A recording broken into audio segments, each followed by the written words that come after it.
Quit telling everyone I'm dead.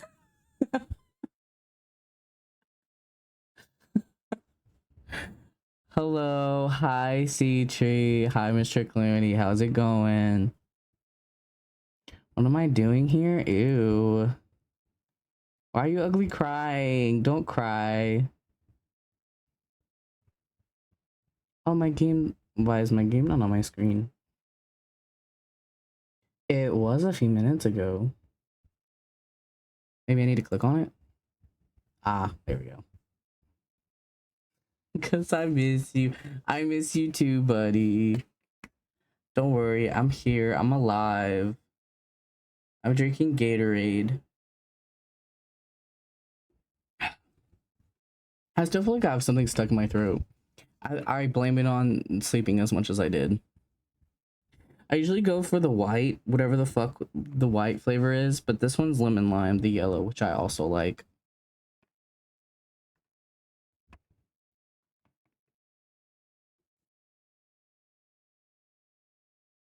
What do I do? I can't get this fucking... I guess it's maybe my tonsils are irritated. White Gatorade A. Look at us go. Twinsies.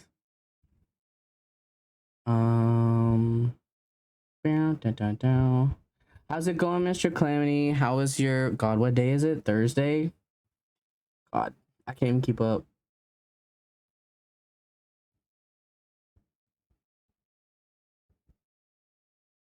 Dude, Thursday, I know.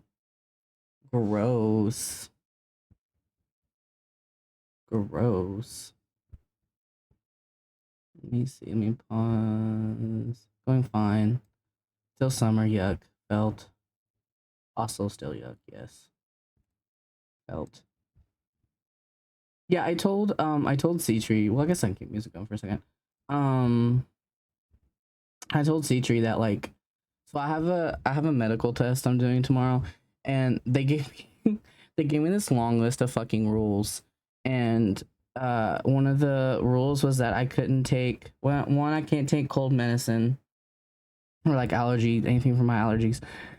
And then on top of that, I had to stop my usual medications, and then on top of that, I couldn't take my usual pain reliever medications that I have when I have like a migraine or a tension headache, because they have caffeine in them.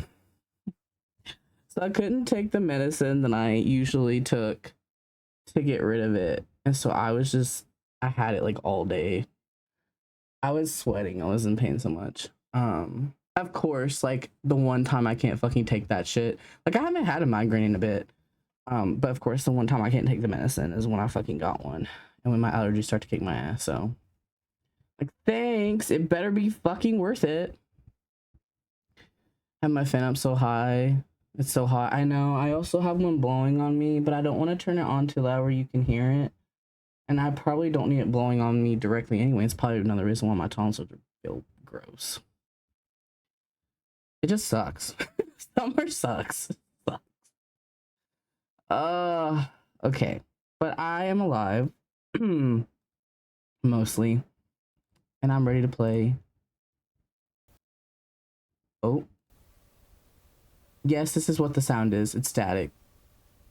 You hear my left ear again? Yeah, yay! Dude, literally, when you started talking about your ears, when I woke up yesterday, I felt, I had the migraine and my throat was gross, and I was like, I feel the pressure in my ears. It's like, I feel the grossness in my ears. I was like, oh no.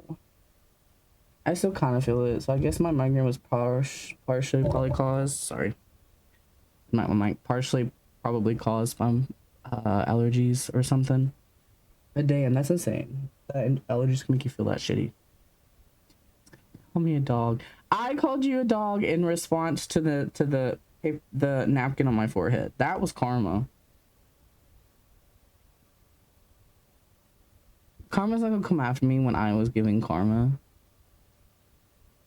Start from the beginning. I have no previous save files. Let me know about the sound of the game if it's quiet, loud. Not that there's much sound right now anyway, but... Oh no, I need to move my little boo-boo's ears. Wait, hold on. He's gonna block some of it. My guy. Well, It's probably fine. It's probably fine. No, you called me a dog because I gave myself an ear infection like one. But yes, that's when I called you a dog. But the purpose of calling you a dog was karma. I was violating an evil. Wazed. I can use Wazed. Crouch. See. Escape. No, I don't. I don't hate sea tree. Wrong. Wrong information. It's been loading for a minute. Should I be concerned? It acted weird when I opened the game. Like it was gonna crash everything. It might still crash everything. Hello. Hope you're feeling better and hope your game is so fun. Thank you, buddy. I feel okay. I'm alive. That's so bad. I don't know if we'll be able to play this game. Oh. Okay. Still here to actually watch it. Where did it like that? I wondered. I was like, oh, you gotta go sleep.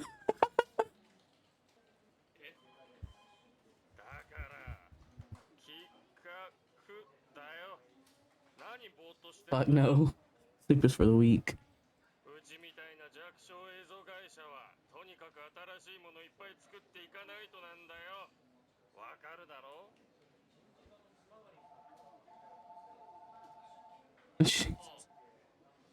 Not sure.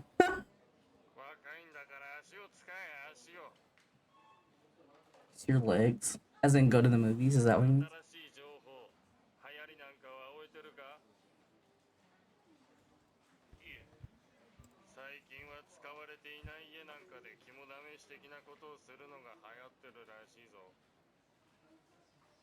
Wow, so it's our boss that's getting us to go to some abandoned house.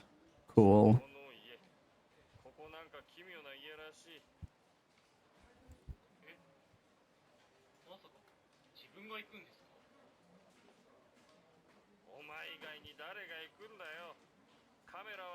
Damn. Well, I mean, other people work there. Why does it have to be me?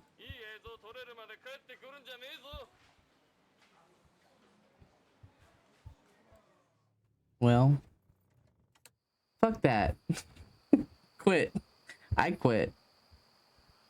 You have been watching so many urban exploration videos. I know, same. Kind of why I decided to play this one. It's on my brain. Oh. Oh, Jesus. Wait, okay, hold on. We need to do something. Is this, oh, God. It's so bad for me, but I'm curious. Same. Okay, mouse sensitivity. We gotta do something about that. That's kind of crazy.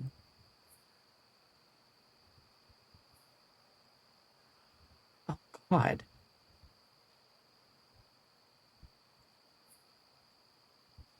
This is, I can't even begin to describe how, like, funky this is.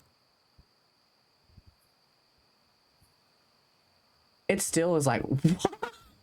That is like some whiplash, and I have it down to fucking nothing. Well, okay, we'll all just suffer. That's fine.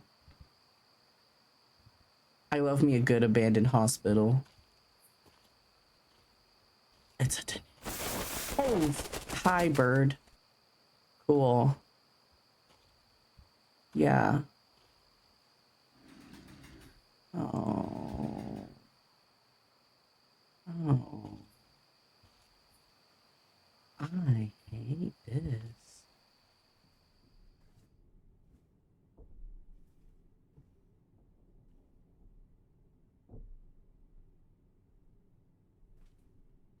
Oh, God. And the fact that, like, the camera messes up. Fuck. This was a bad idea. Why did I decide to play this?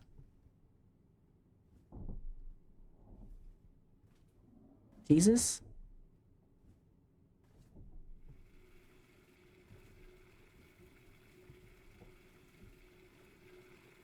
Uh...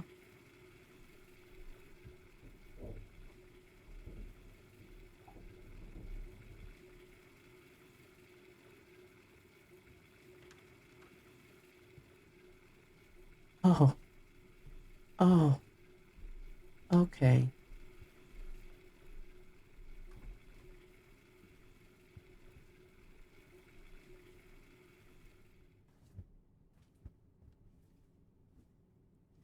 I don't know, guys. I'm gonna be able to play this. This like, oof. The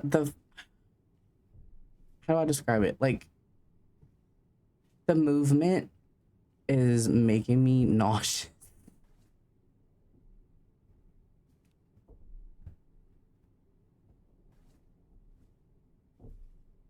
But I'm trying. Control's not good. It's just the like the mouse sensitivity is insane. So I have to try really hard to not make it like go crazy. And like it's wobbly. It's really hard to explain.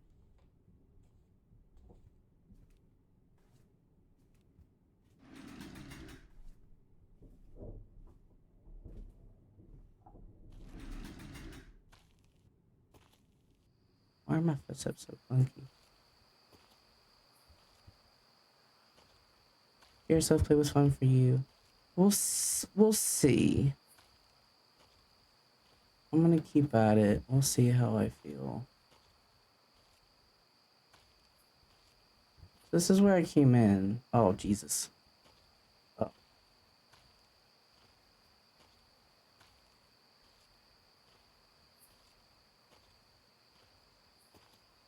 Is it? Can I open this? Oh, gross.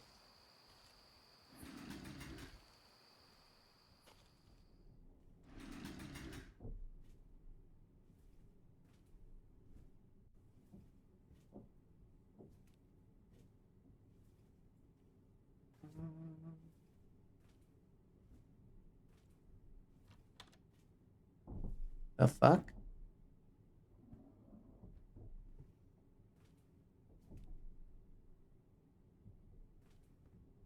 Fuck is this?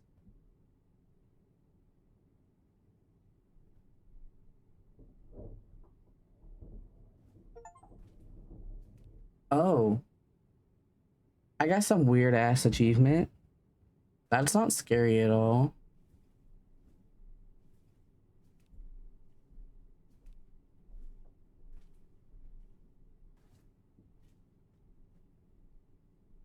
You mean you don't have a standing cubby? I know, right? I'm the weird one.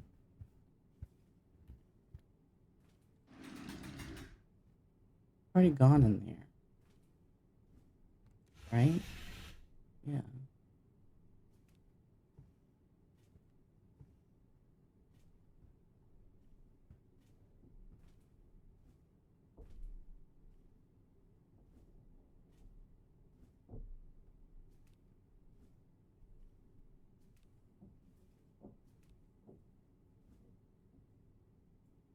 Do you see that? What is that?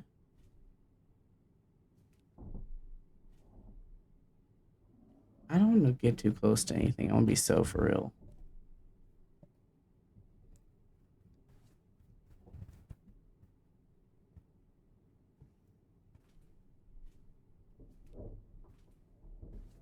Oh, now we're back here. The fuck?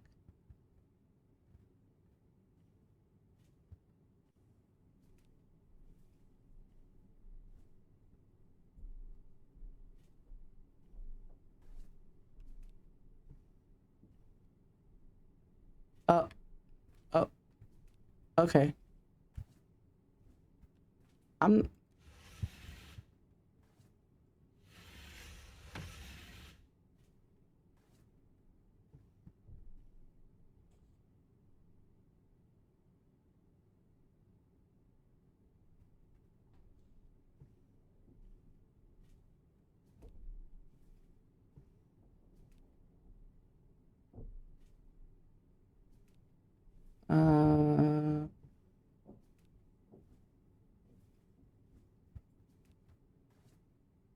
A little confused.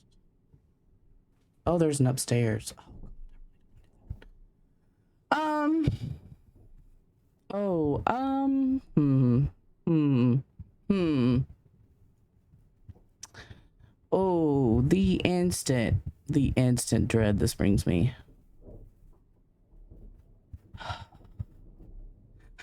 I like that. I know for sure I don't. I know for sure I don't. Oh.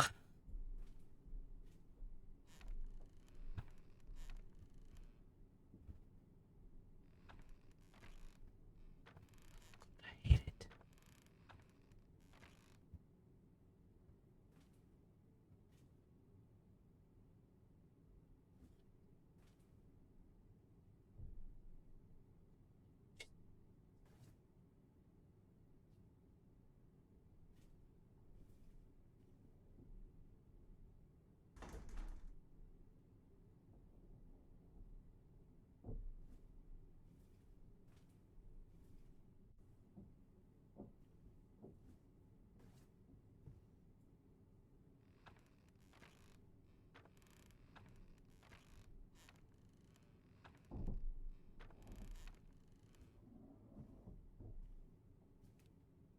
This is when you go home.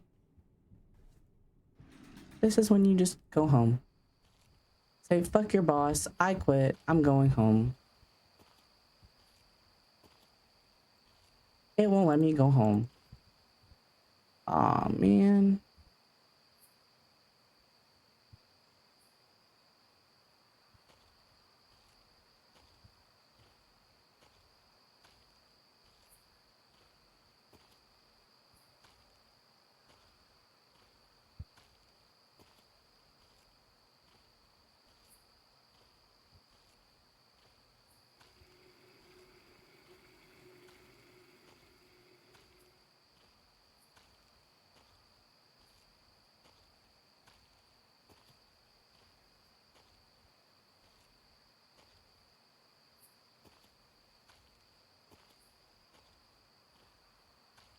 I don't know how I feel about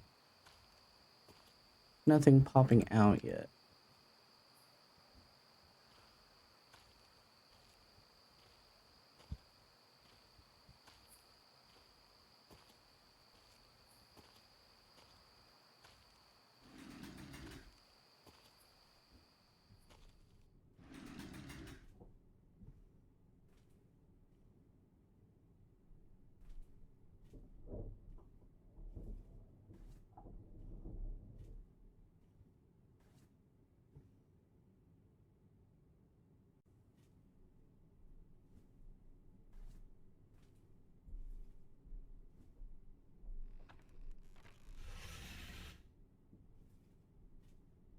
Oh. The fuck?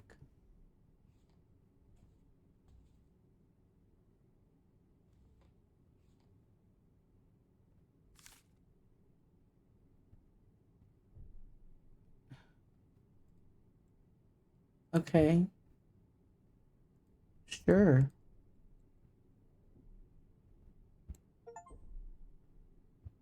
12? I got an achievement that says 12. I would like to put it down now.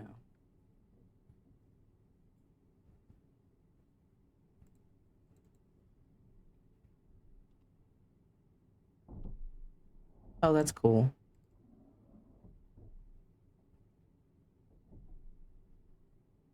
Something moving around. I know. Yeah. They're just like, they look like binary numbers and it'll say like 6, like 12. I can't get out of this. Oh, okay. I really don't like this. Hello? Why aren't I moving? Hello? There we go. Oh, something else. Hello? Oh, it's a tape player. Oh. Oh.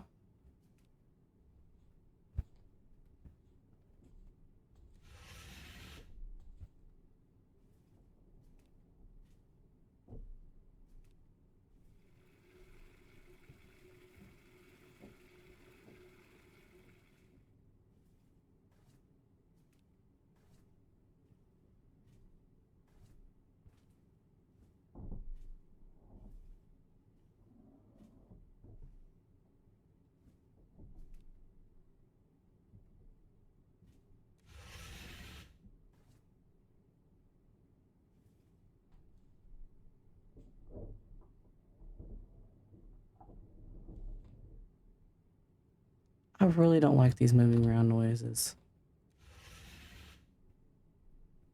The fuck is that?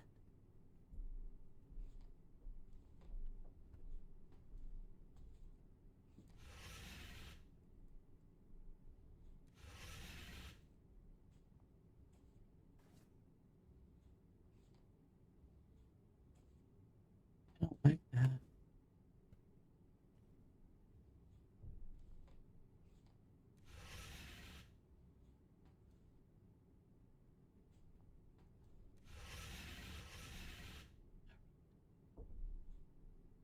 Oh god.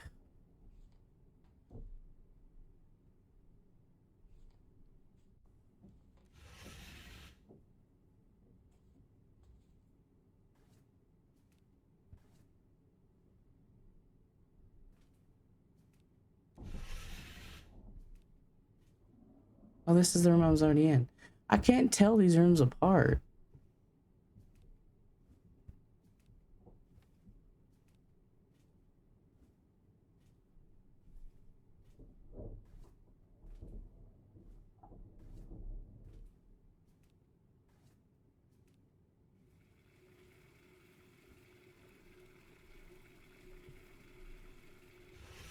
Yeah, I'm hella lost.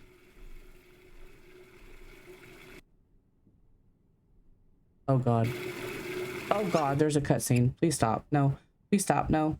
Mm-mm. Mm-mm. Mm-mm. I don't want to turn around.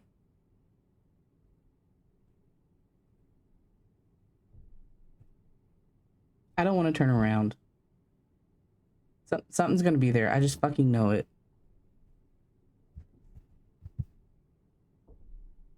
How about? How about? I turn around, but I close my eyes. And you tell me if there's anything there.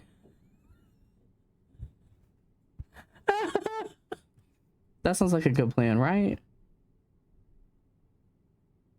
Okay, deal.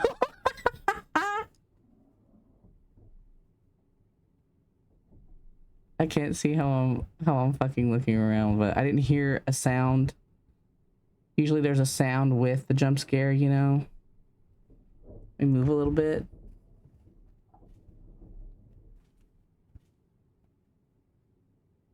Anything spoopy? Nothing? Damn. They got me scared for nothing. The fuck is this?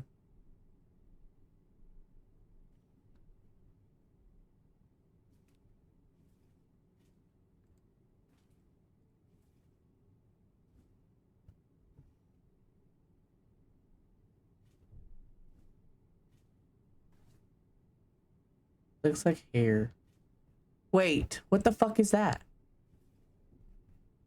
Oh, it's a plant, right? That's clipping into the house. Hopefully, right? Yeah, surely. Surely.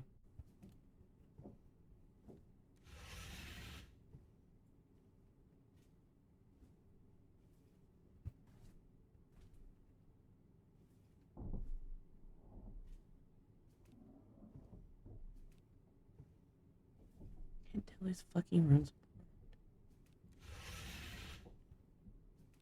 Oh, hey.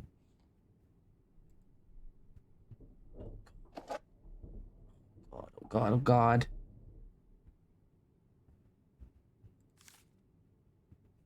Why is it the same clip over and over again?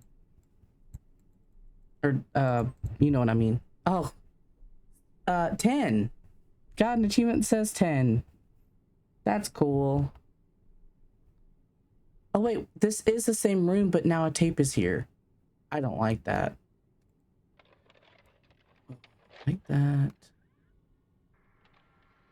I'm scared.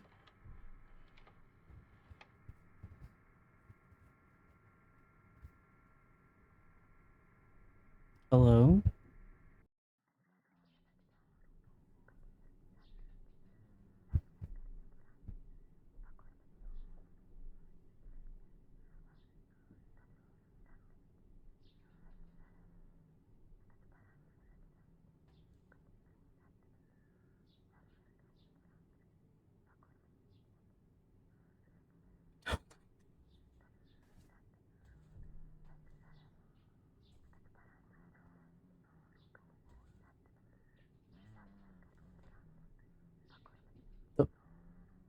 You hear that?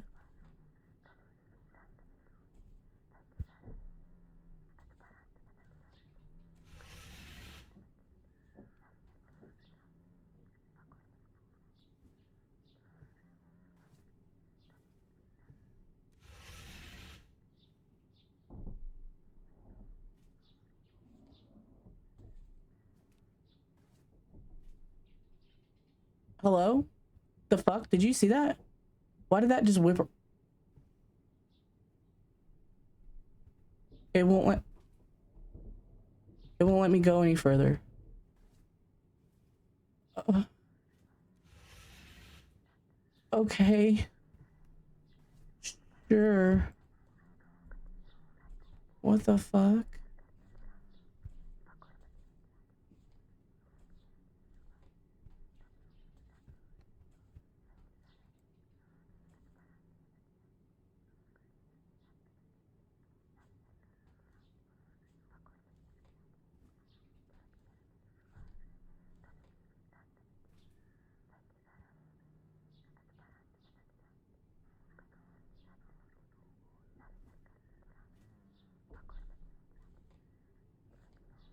I don't like this.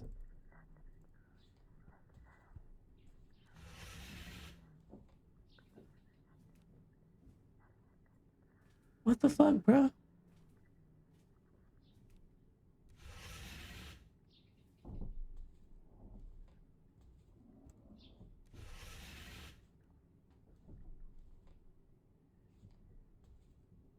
The fuck?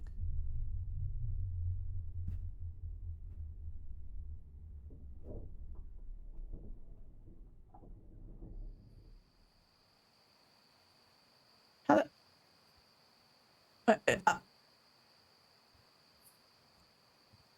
how'd I get out here?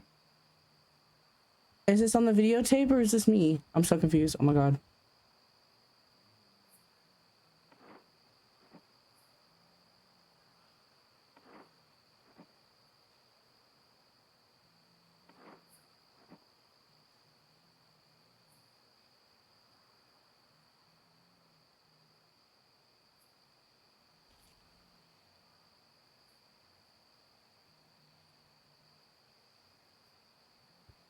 What is going on? Oh, hell no.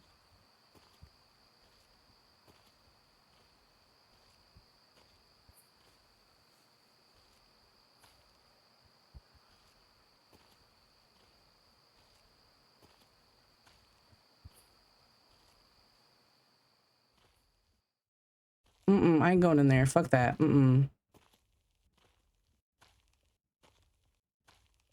No, fuck you.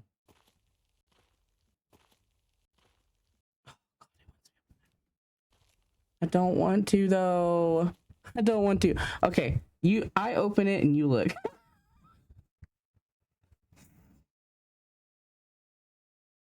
I'll open it and you look at what's inside.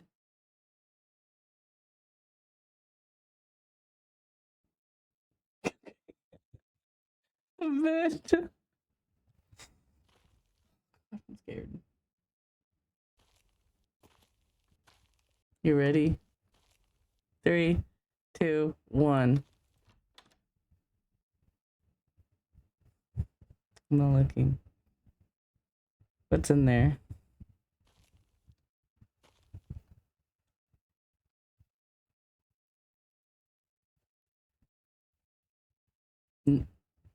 Nothing? Oh.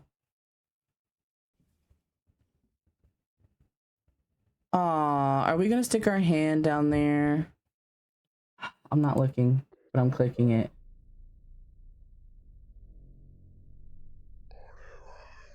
Oh, Jesus.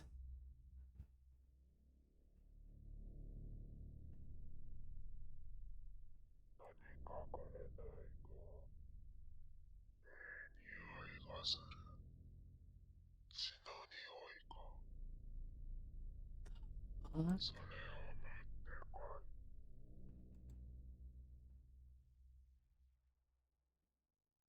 Is this me right now or is this on the video camera? I'm so lost. You want the bird? I'll bring you the bird.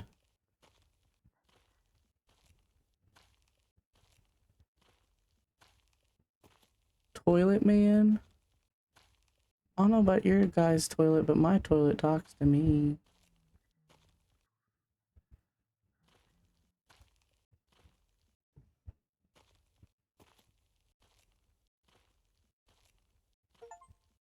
Oh yeah, another weird achievement. 24. Skip. Oh no, it's Skibbity Toilet. Have a bird. Why did I need to get that close to? I did not need to get that close.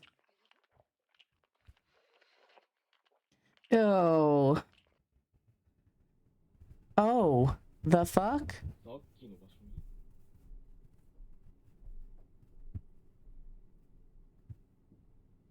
Something's in the same spot we just left.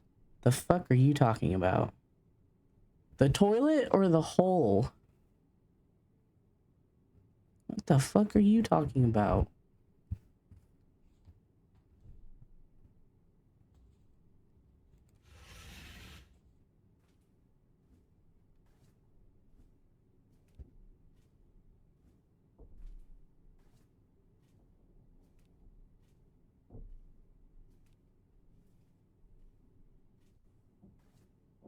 I guess I'm gonna go check the hole where the...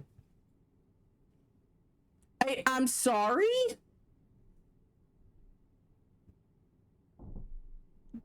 Do you see this?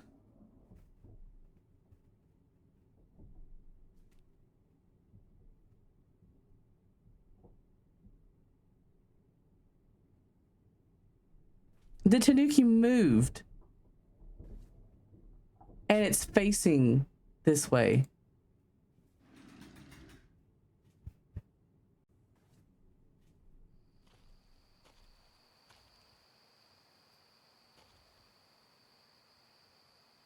I don't like that. He's the greeter, all right.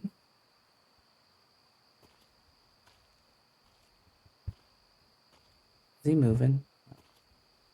Not yet.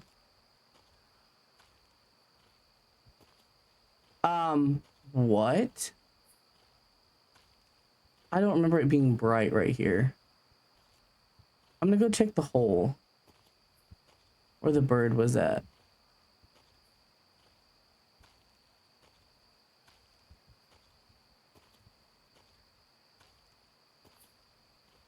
Another tape.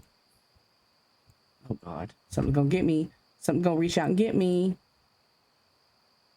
I'm not looking.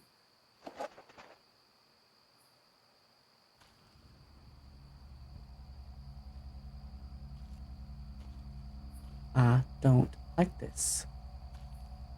I don't like this.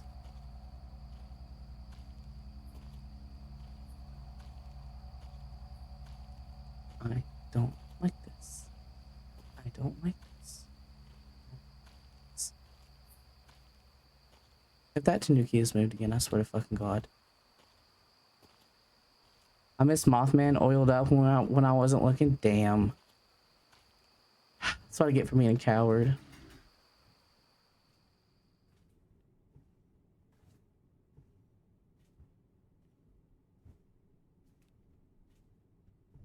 What room was it? Was it this one?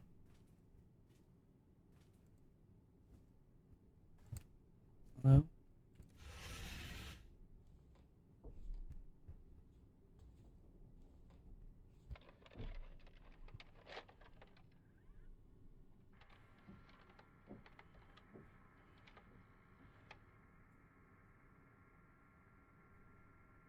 I'm scared. Oh, yeah, I'm here again. Bitch, I don't know how you expect me to do that. A fish? Okay, damn.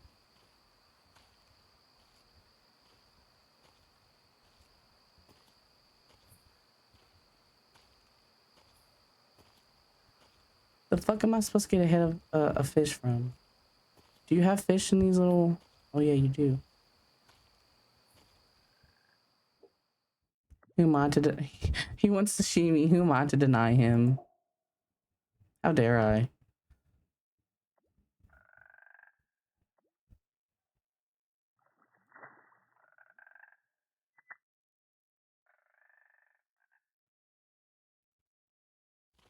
Fishing mini. The fuck?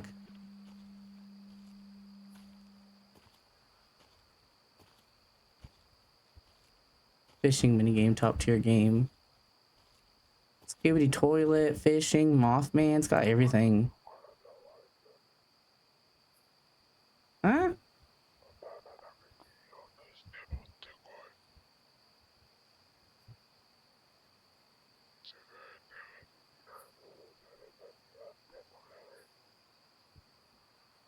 I have to cut off its head.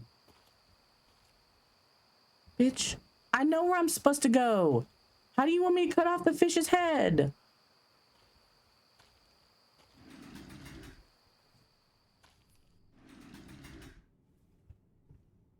Oh.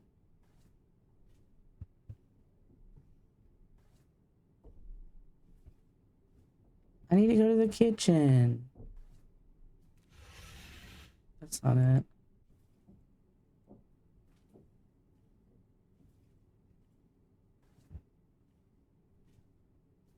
Oh. Hello. Can you do this for me? Oh god.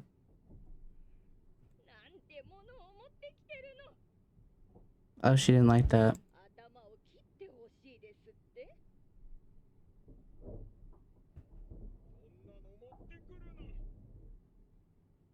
It's just a fish.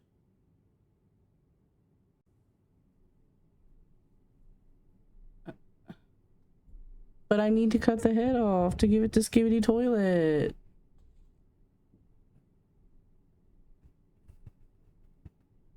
Is its head cut off? Did I do it? Oh, a saw. Oh, another weird achievement. 30.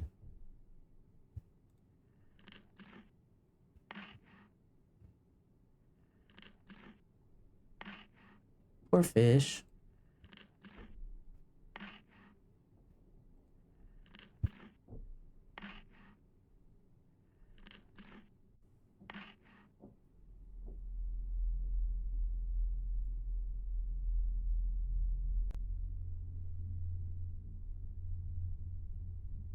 Oh. What? Oh, it just wants the head. Jesus.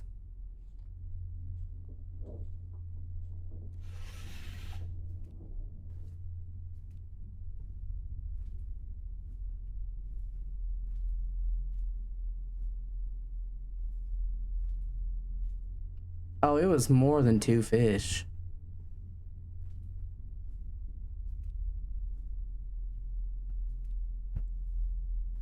How the fuck do I get out of here?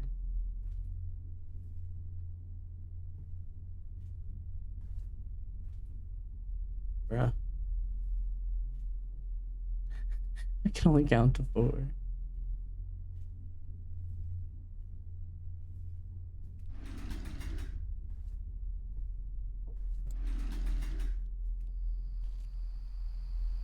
Skibidi Toilet.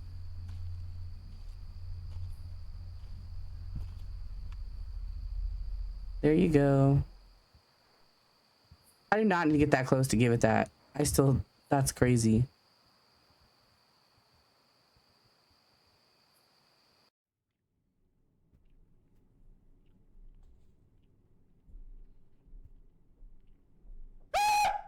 Jesus fucking A. Yeah, I bet I did. You coward. You make me sick. Your weakness is pathetic. My soul left my body a little bit there.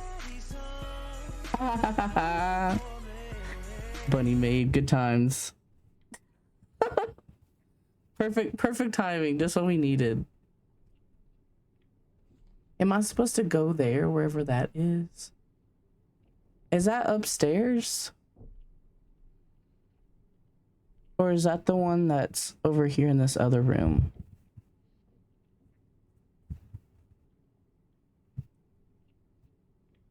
I can't tell.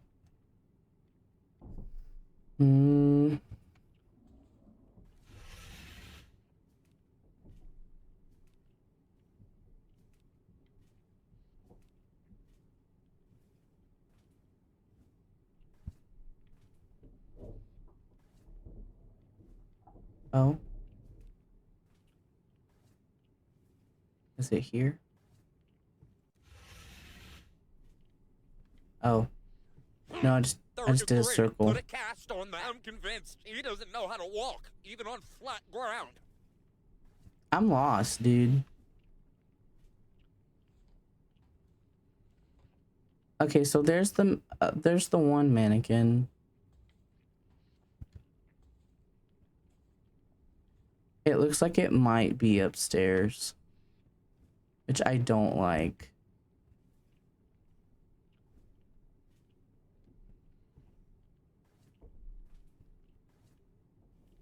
Because I only saw 2 mannequins. Lost normal gloom occurrence. You are correct. But even worse than usual. I think it means the attic. I don't remember. Here it is. I see something move down there.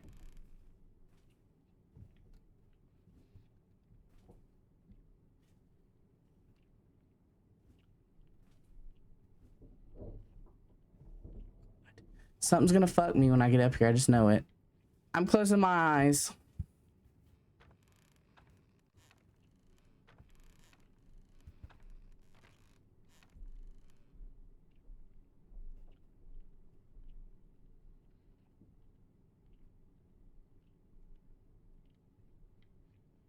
See anything? One turn and you're seeing a mannequin climb on the ceiling towards you.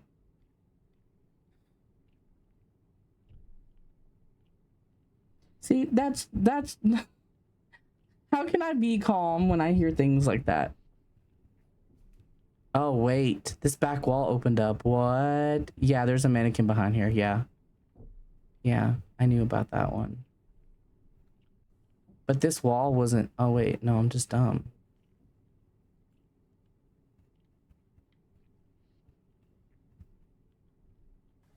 Where the fuck is the tape?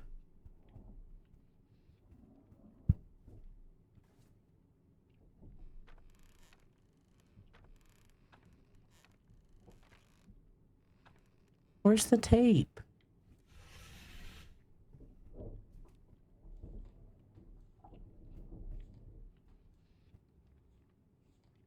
I don't see the tape.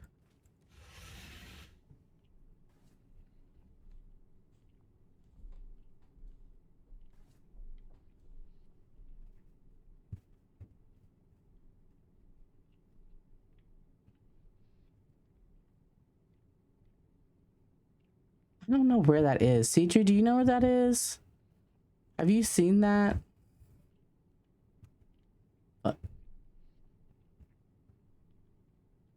If the mouse would just stay still. That's on the TV screen. There's another tape there, but I don't know where that is. I've went to the only 2 mannequins I know of, and I didn't see a tape.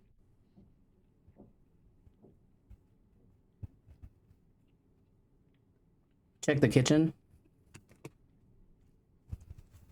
All right, we can check the kitchen.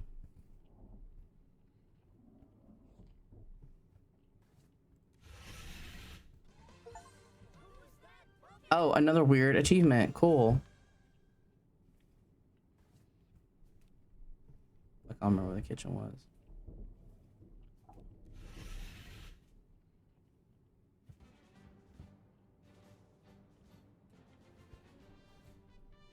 No.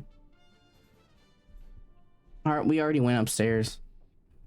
It wasn't up there.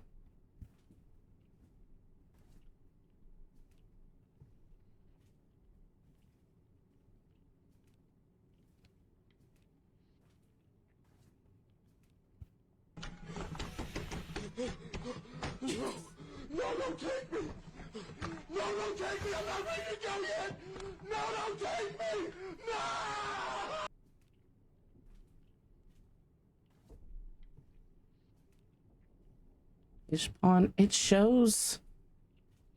It shows a room with a mannequin though.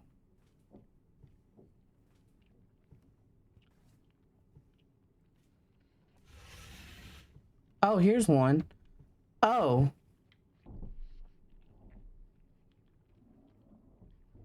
Guys.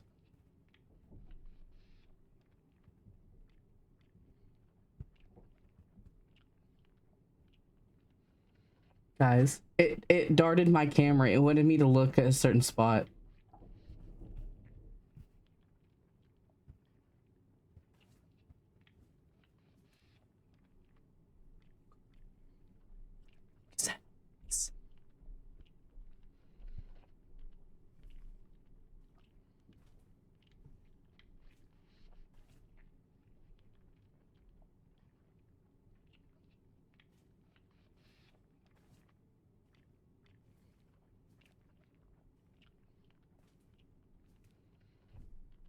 What? Megan's watching the paint dry. Oh, it's watching something. What the fuck are those noises?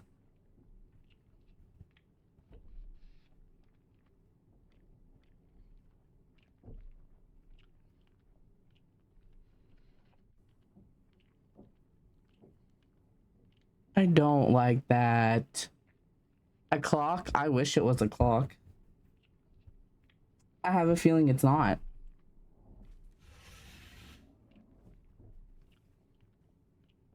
I'm closing my eyes, guys.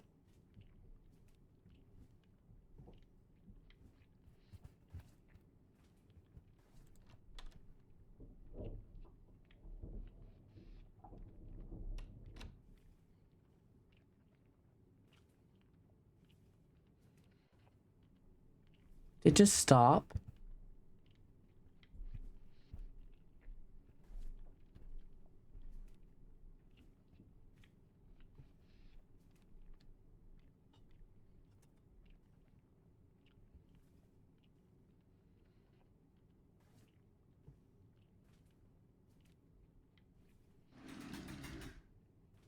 I might get the fuck out of here. I don't like it.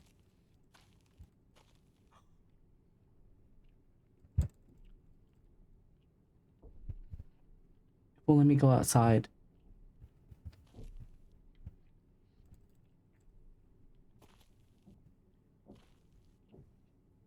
Guys.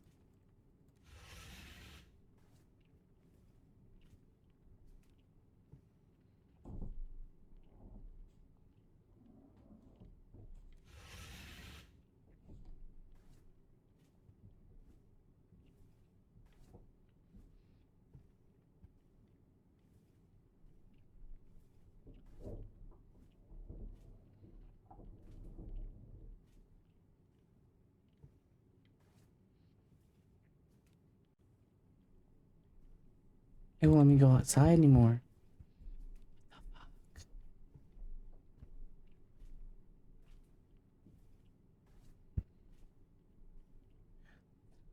Ooh, sound to play.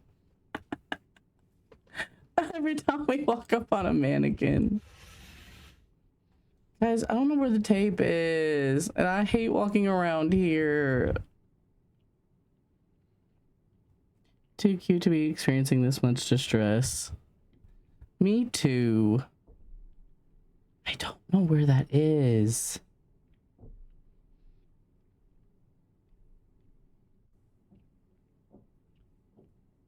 And it's clearly inside because it won't let me leave. I don't know where that is.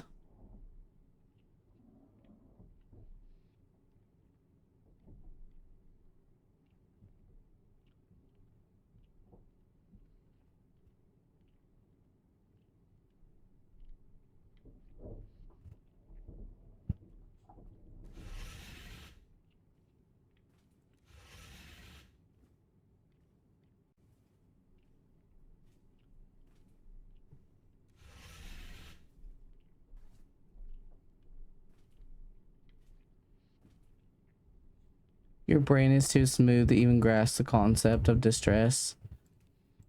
Sure, if you say so. Fuck off, dude. God damn it, not another weird ass fucking achievement.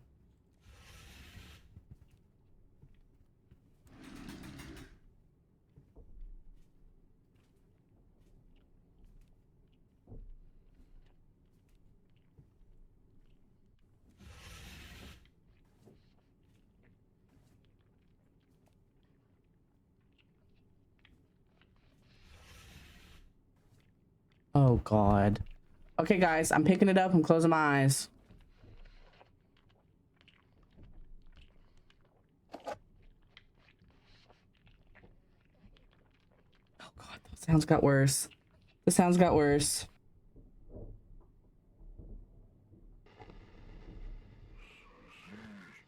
What the fuck is that?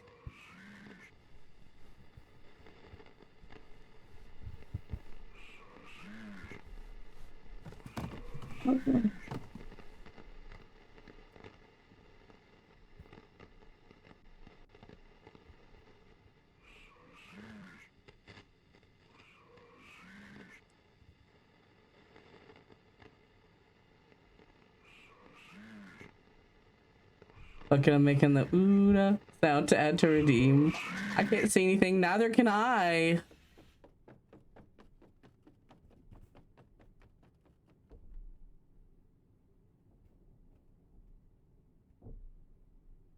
What the fuck? Oh. Oh. Okay.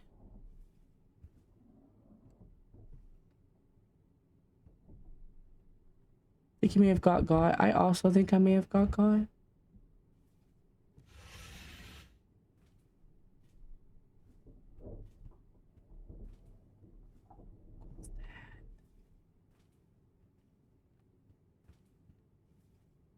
I don't remember the way back to the room to watch the tape. Is it this one? No. Is it this one? No. What the fuck was that?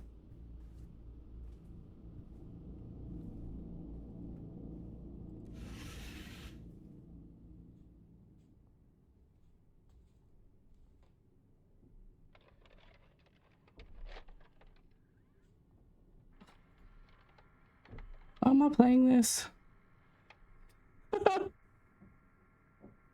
I'm Mannequin playing Subnautica. Oh no, am I gonna kill my parent?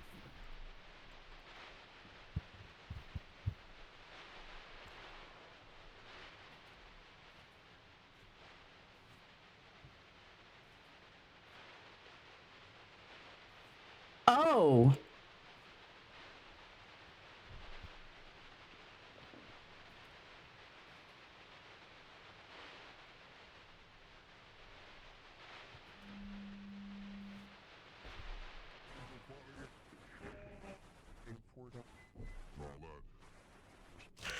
Jesus fucking Christ.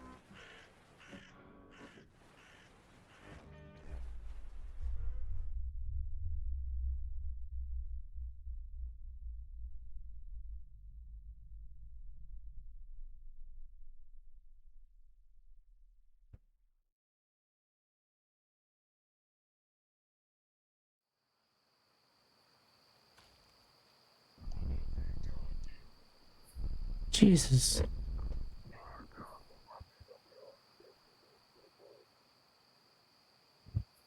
Her hair. Oh god.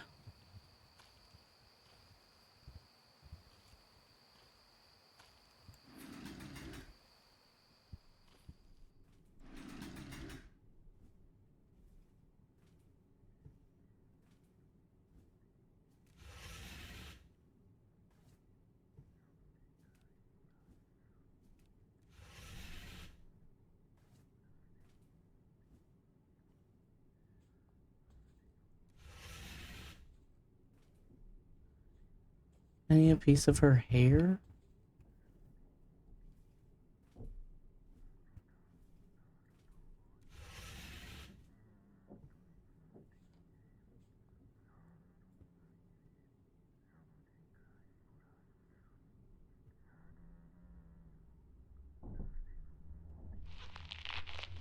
Oh.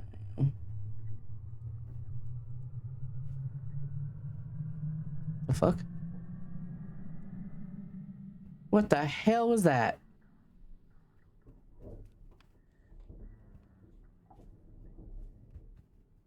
I want this game to be over. I've had enough. I've had enough.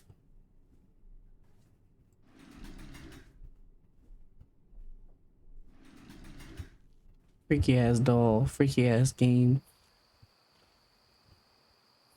Freaky ass skibbity toilet.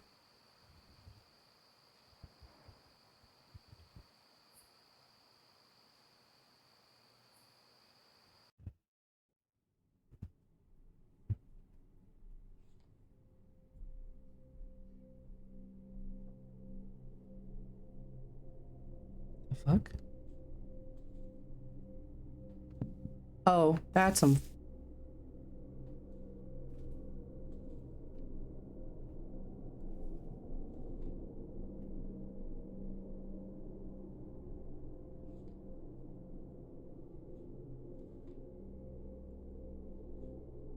Can I leave now?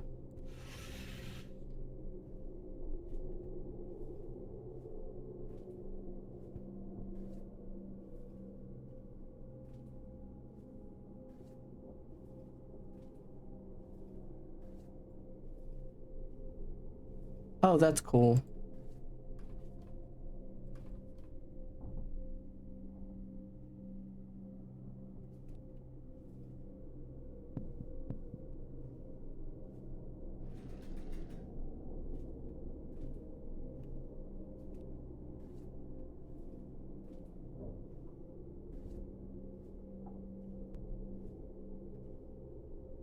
I just know it's gonna end up with me having to go up to the attic at some point.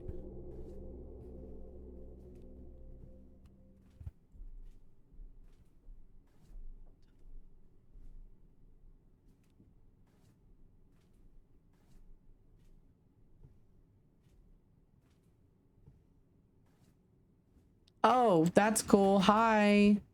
Hi, Tanuki. How's it going?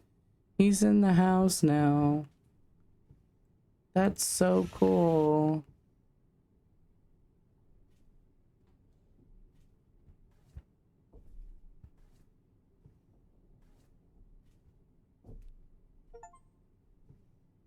Weird ass achievement. 48.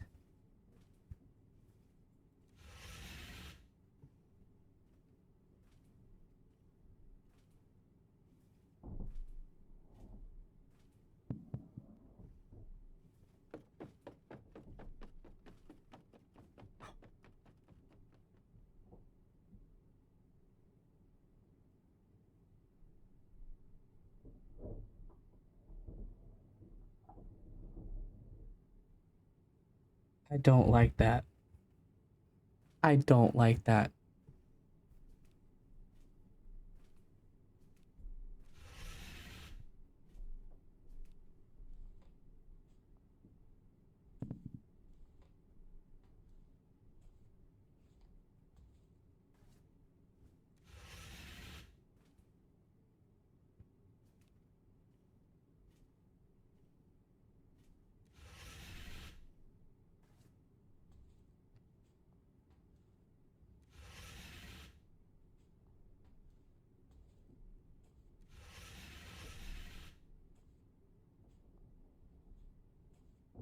I guess I have to find all the dolls and knock their heads off.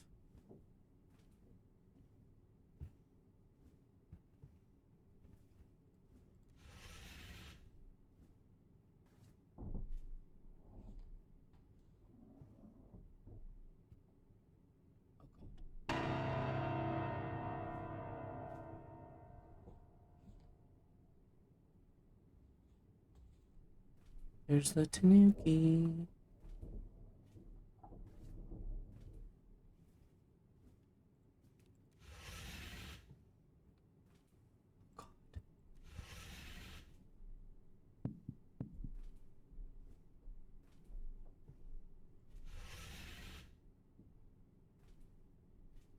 What do you mean, huh?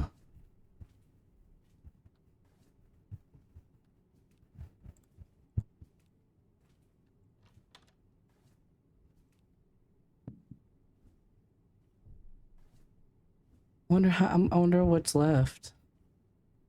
We've gone in there. We've gone in the weird standing cubby. That's the door to outside.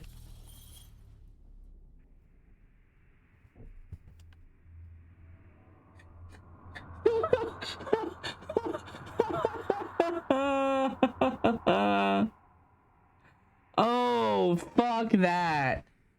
Oh my God, I hate.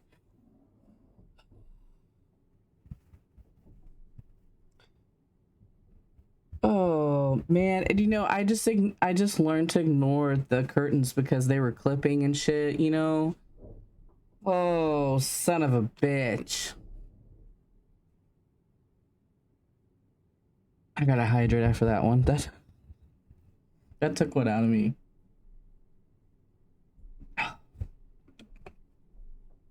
No, you can't doze. You can't leave me here. Says her food out the place. Oh, the Commodore. Okay. Okay, let me do that. Let me do that for you.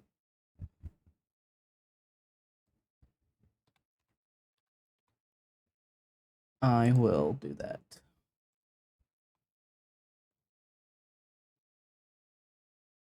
Awards. The fuck is it? Hold it, Commodore! Fuck! Use it while you can. Speaking of, where the fuck is it? There it is. It's gone now. It's gone now.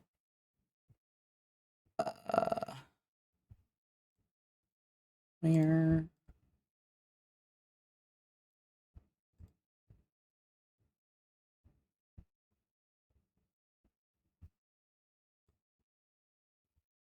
Okay.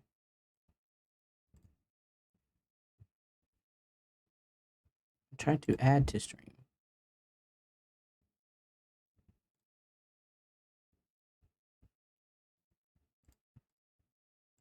Okay, now where is it on here?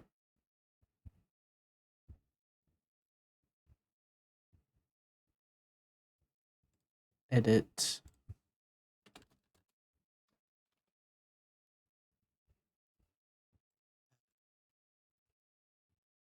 Oh man, not a kinker sword. Fuck that shit. That's awful. Damn.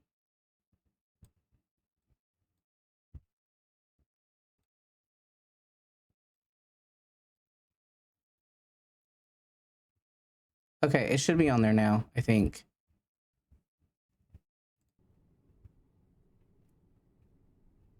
Okay. I can do this. I can do this. Did we already go in here? Yeah, we did.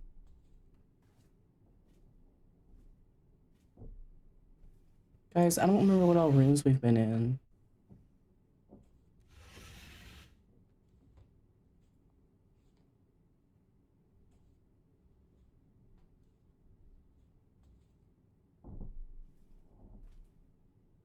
Damn, every single one.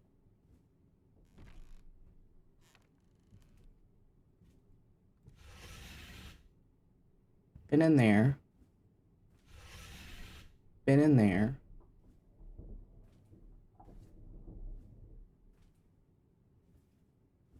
Do we really only have the attic left? There wasn't one in the kitchen at the time. Is there now? Oh, there was. I'm a liar. At the bathroom. None in the bathroom.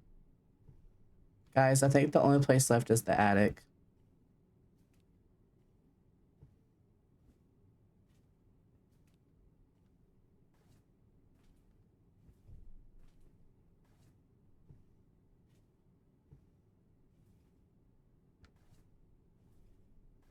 If I go to the attic, I'm not looking. Are y'all ready to look? Cause I'm not. Oh damn, Mr. Clooney's in ads.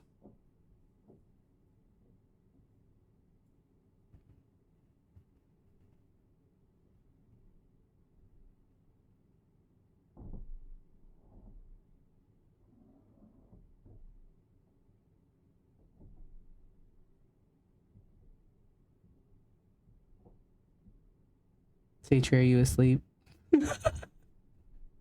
I need somebody to look. It's not gonna be me.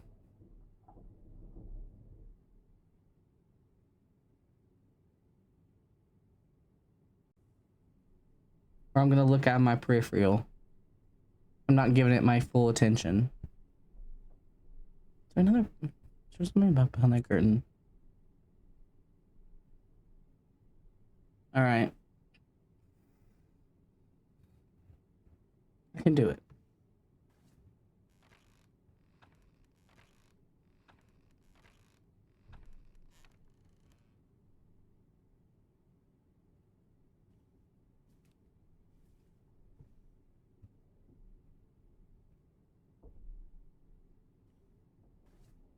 No doll.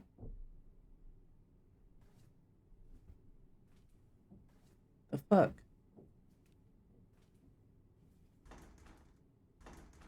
What the hell?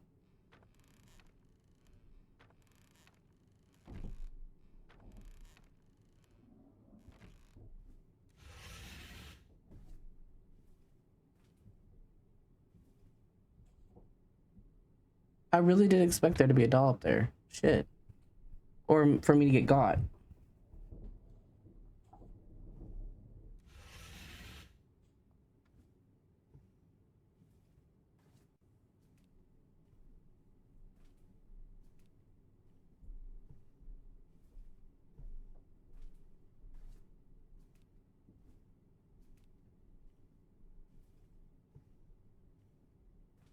Can I leave now?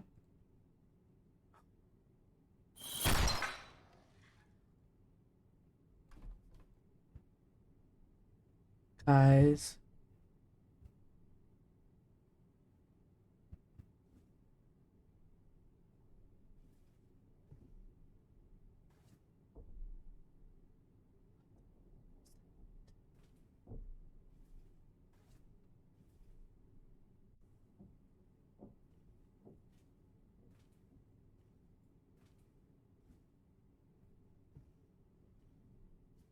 Oh man.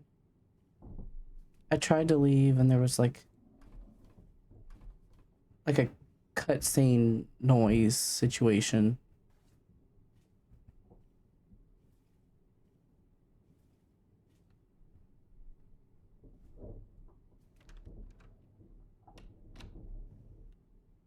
I can't find any more dolls.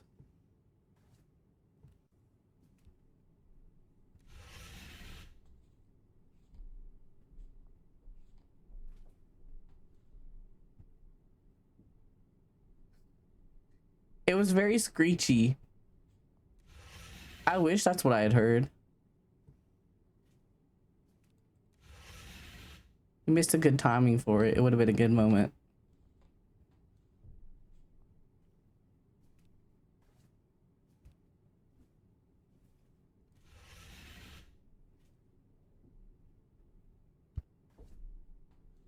The fuck? Hello?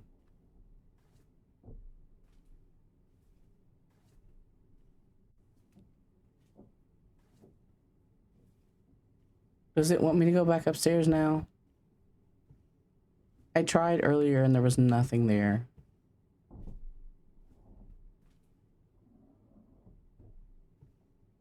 All right, I'm gonna go back up there. You're gonna look.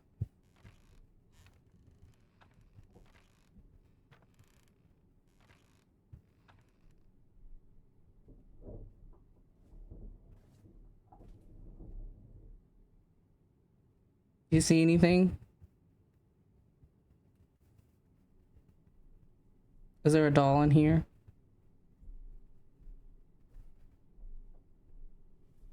Damn.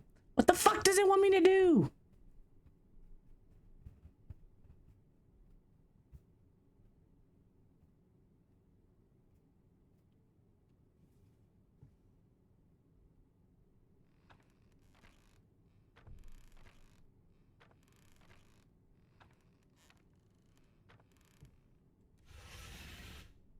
1 doll. 2 doll.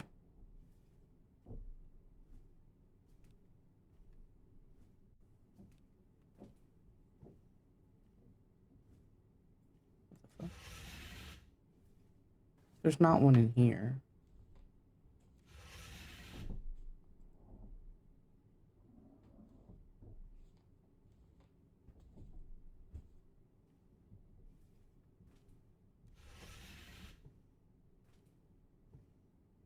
Three doll. Or did I already say 3? Fuck.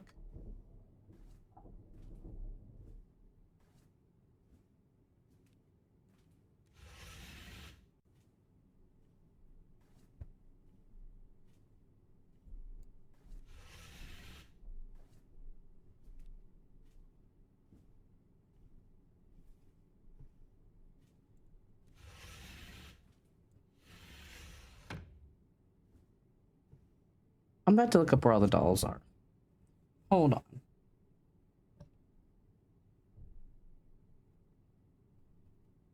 We're looking it up.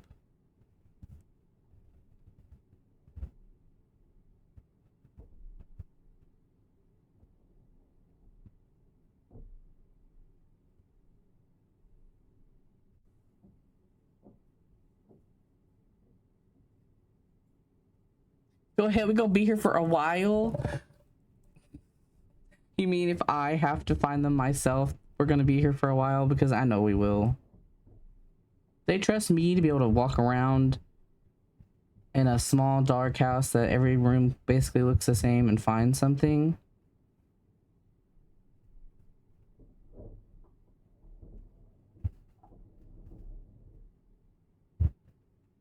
Let's see.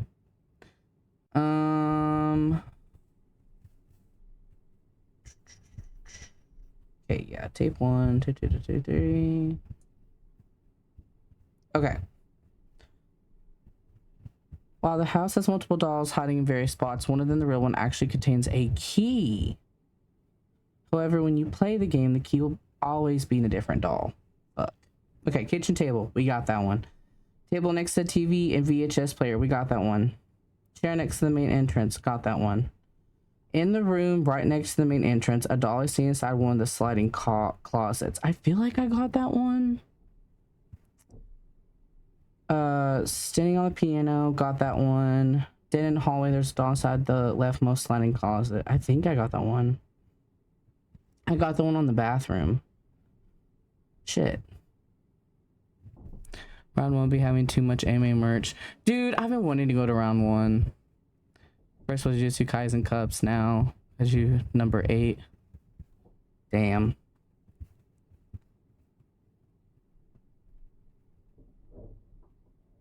Which one of these did I not get? Kitchen table, 100%. Table with the VHS player, 100%. Chair next to the main entrance, 100% got that one. In the room right next to the main entrance, a doll is seen inside one of the sliding closets. Not sure. Piano I did. A room with the dead end hallway, there is a doll inside the leftmost sliding closet. Bathroom on the shelf.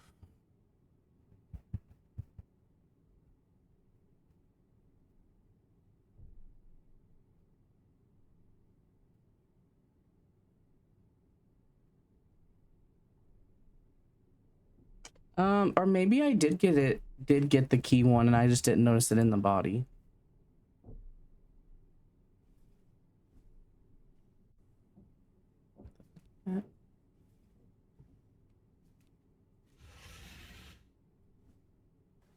Yeah, that one didn't have one.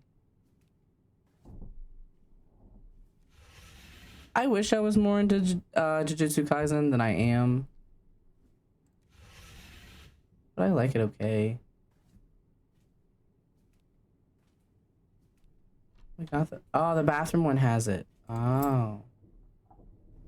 So I did get all the dolls. I just didn't see what I needed to see. Okay. So now we go upstairs. And we unlock the locked door. I'm scared. Are you ready? You ready for this?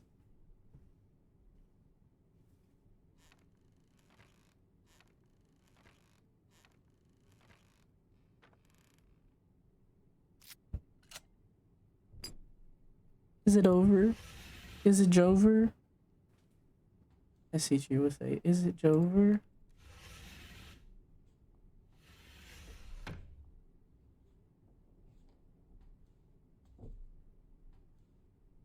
Hello? Oh. Uh-huh, cool.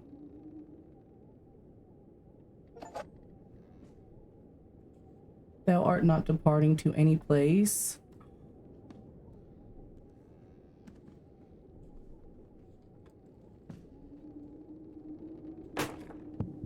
Oh, fuck. Wait, wait.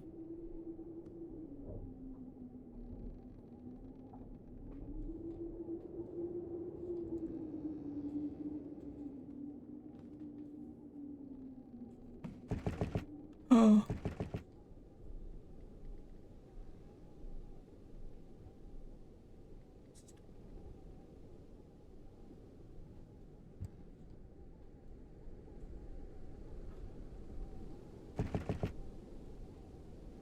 What do I do?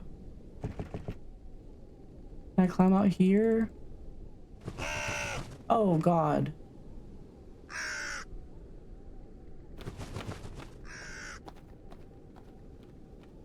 As a wise man once said, if you're having a bad day, just remember it could be a good day to gamble. Gamble, fuck it all, go in. Yeah, considering how you lose all your points, I don't know if I should. Oh.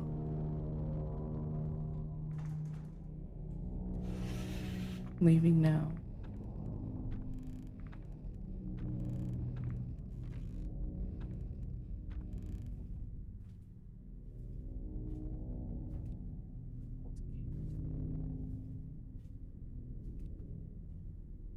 If you're gonna kill me, just go ahead and kill me.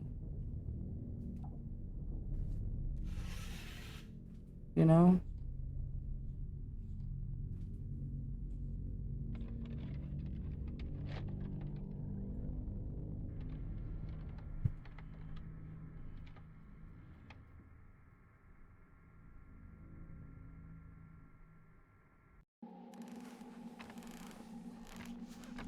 Oh, God.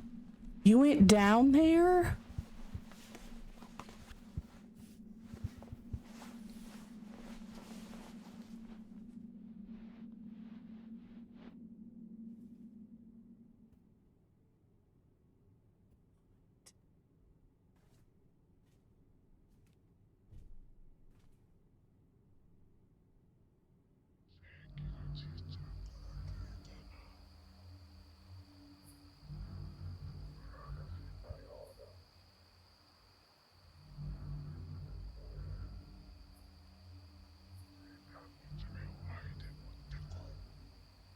Oh.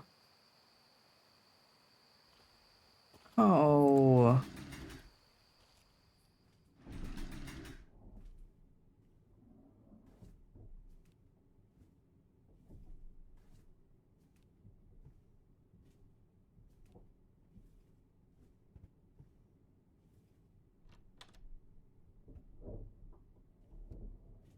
Oh.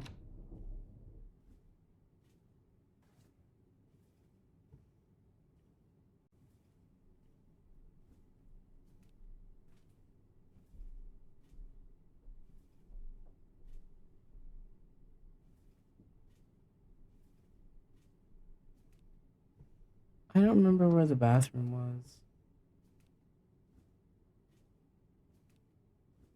Damn it.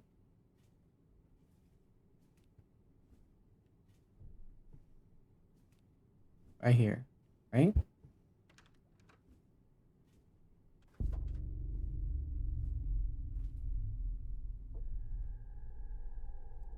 Oh.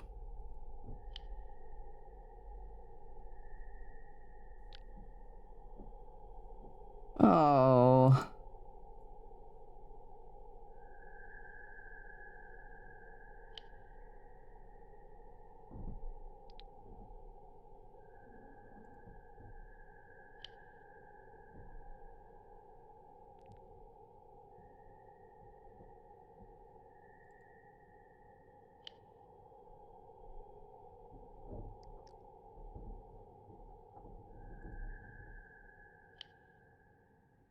gosh.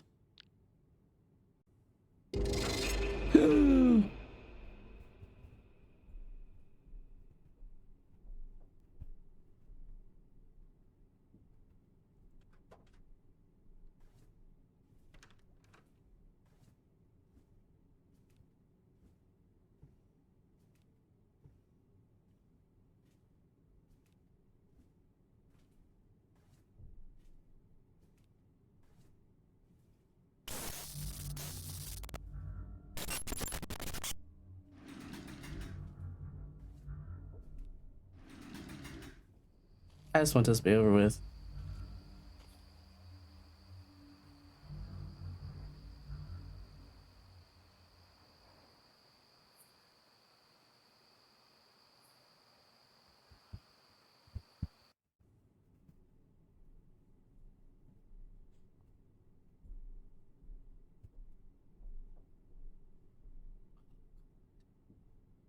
Oh god, is this almost over?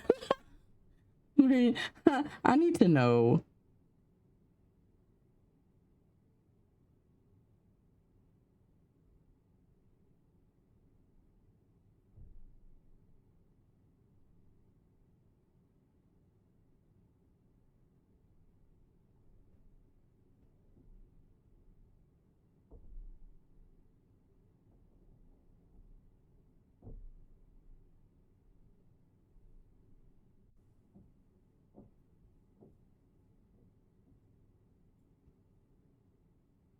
I think it's almost over.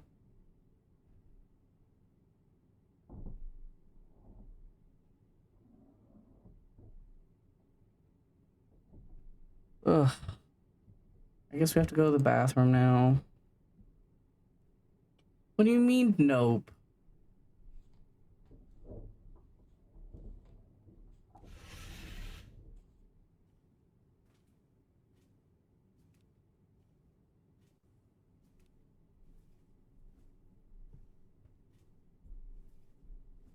The fuck? This wasn't here before.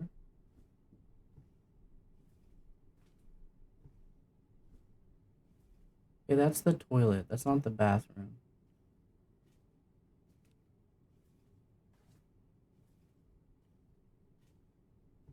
Have you seen this game before, Mr. Calamity? Oh, shit, my bad.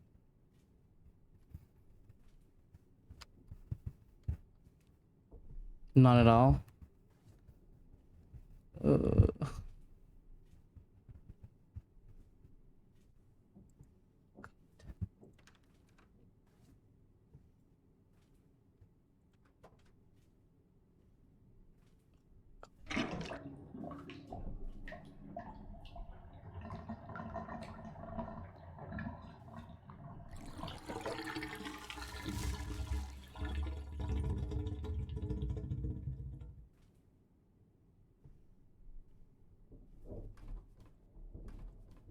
I'm sorry, what?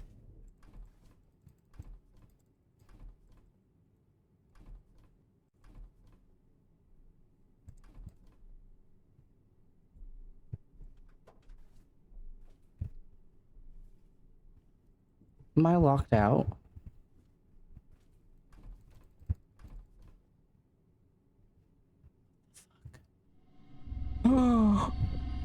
Stop. What the fuck? Stop.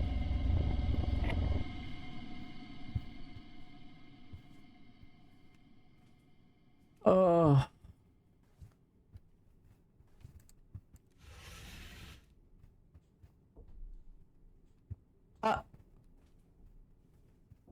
It's gone.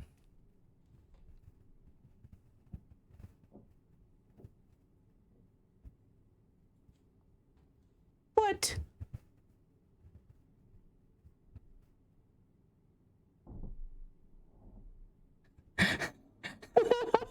By the way, Gloom, when you close your eyes and tell us to observe, you're making me a scaredy cat and a coward to be your eyes when you chose this game. I know I chose this game. I know I'm a coward. I know you're a coward. That's fine. That's fine.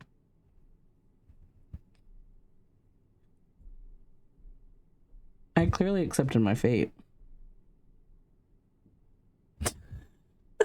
You tell me you don't want to look?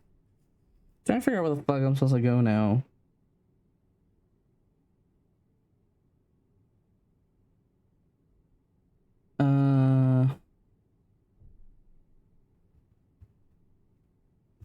Oh.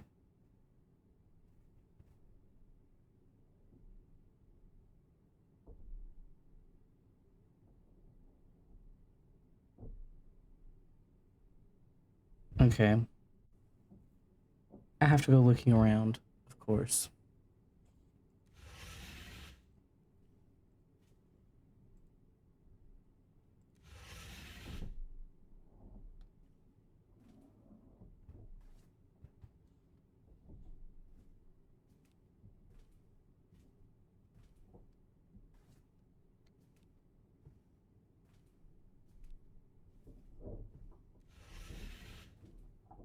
Kitchen.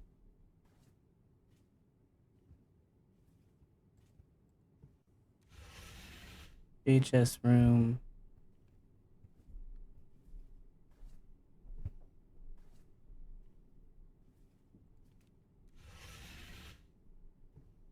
This room.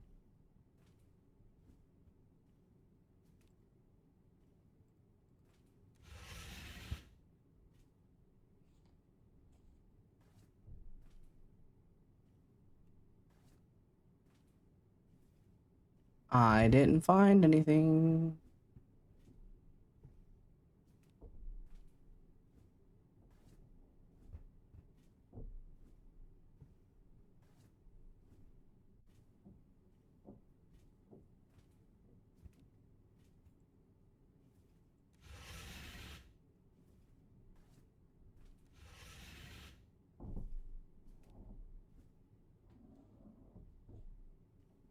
This room.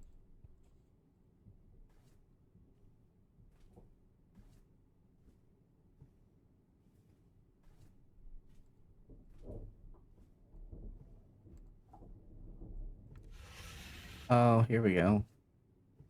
Yay! We get to climb down a motherfucking hole. Just what I always want to do.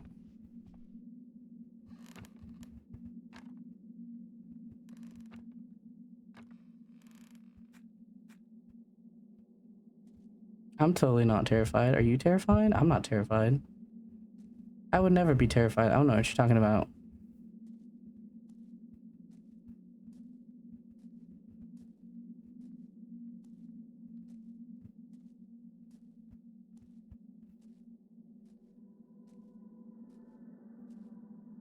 Oh, fuck.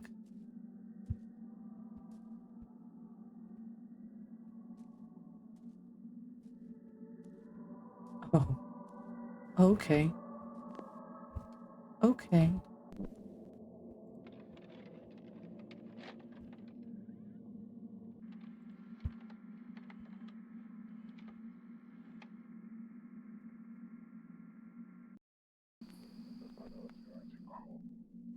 Oh, Jesus. Oh, man.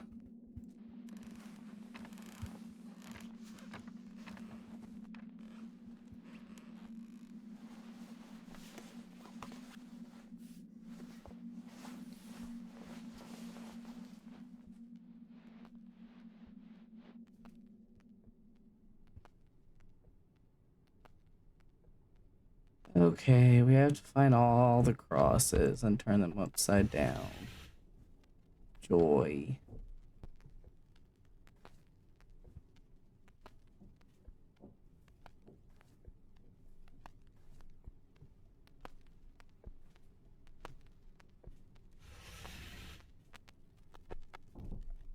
In here.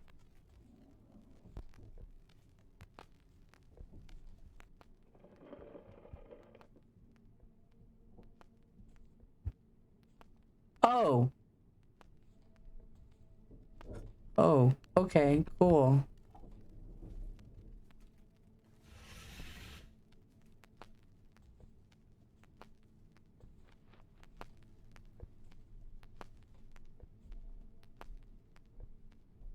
I don't think there's one in here. Is that one on the wall? No, there is.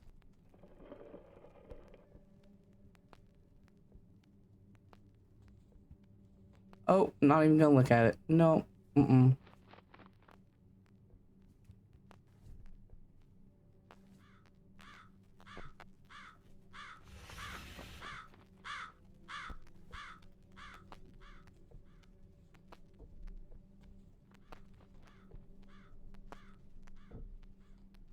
I don't think there's one in here.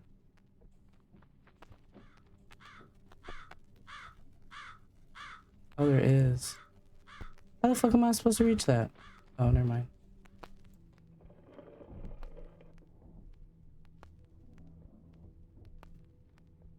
Lovely.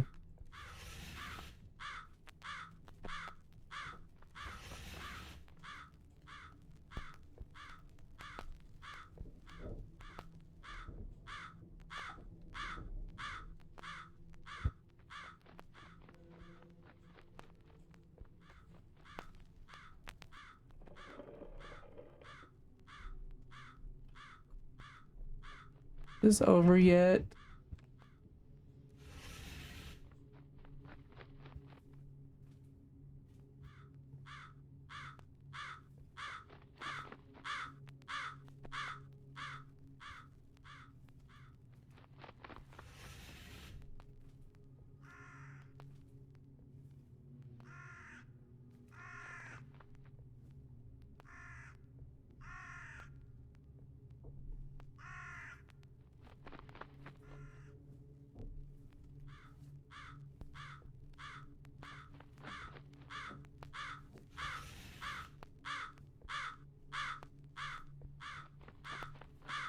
Wait, is there one in here? Oh.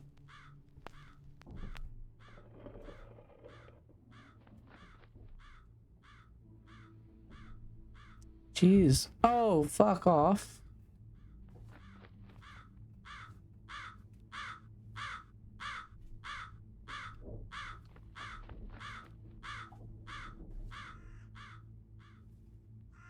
Is there one upstairs? I'm looking.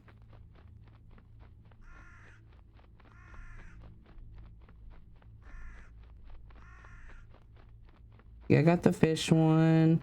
Next to main entrance, main oh, I didn't do the bathroom. The doll room on the second floor, cool.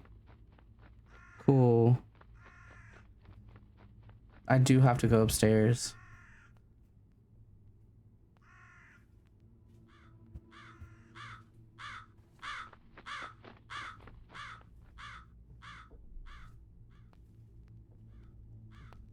Anyways, today's horrific special, celery pudding. Oh, gross. Talk about awful texture.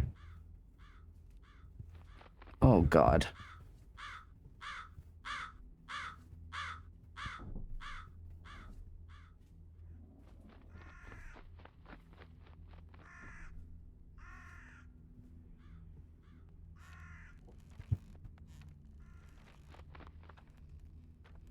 Tell me more about this celery pudding. Did you see it online somebody made it? Is that just something you thought up? Did you make it? What is the story here behind this horrific design?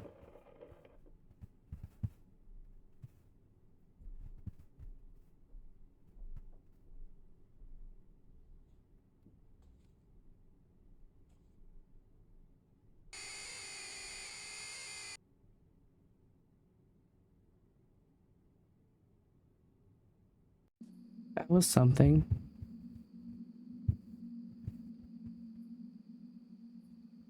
I'll wait. I'll wait it out while I read this so you can see. Okay.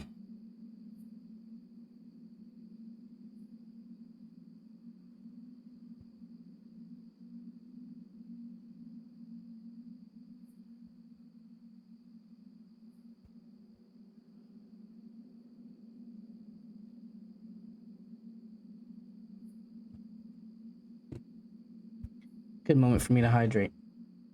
Man, my fucking tonsils, dude. Allergies suck ass.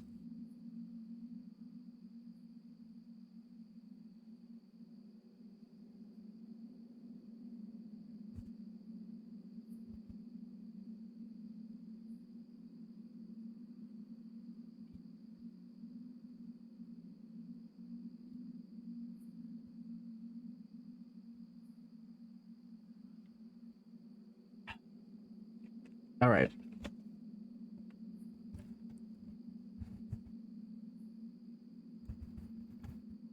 Oh, okay. Hi.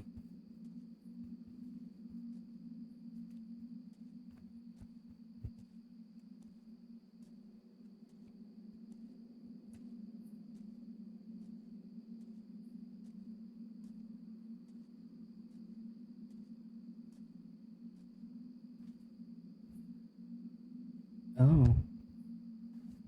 Okay.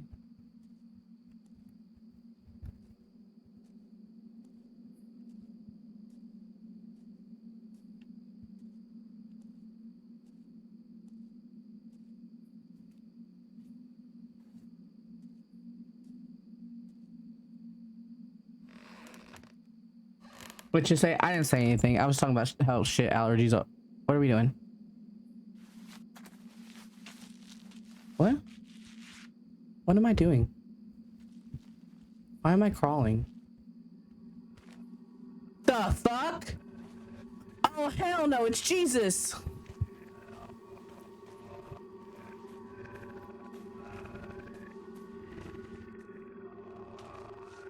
Hold on, Jesus is chasing me.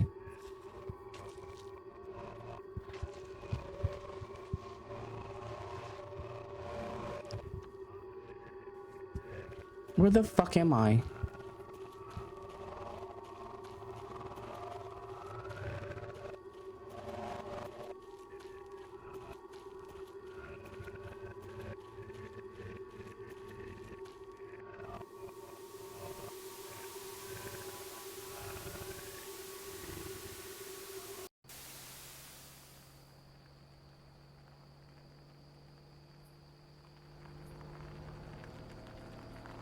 Getting the fuck out of here. I'm surprised I didn't get got.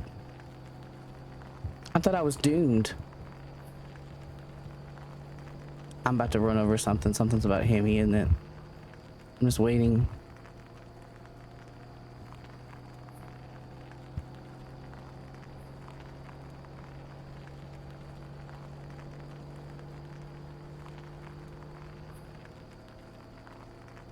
The fact that you're making me drive makes me think something's gonna happen. We went through a tunnel.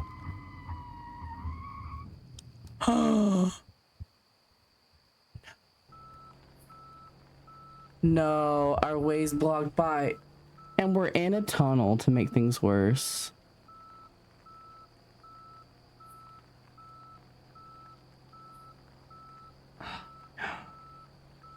Oh, we're getting got. The fuck is that? Is that a tree? Why are you getting out? You're just gonna leave your car and run? I mean, oh.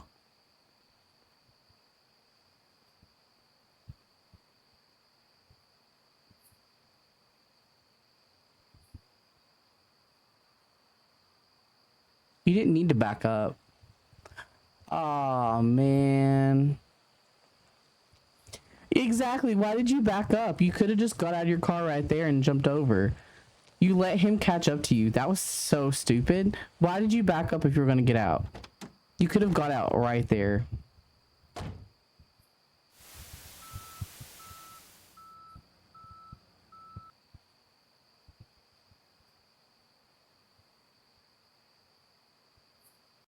Anyway, about your...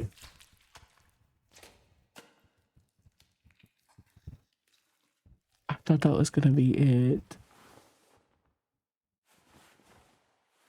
Yummy.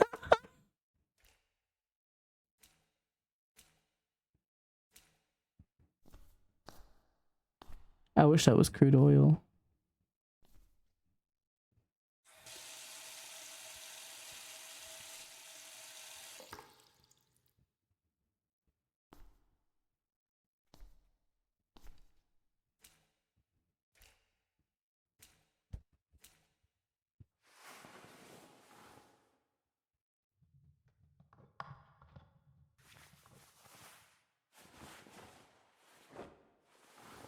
Oh, man.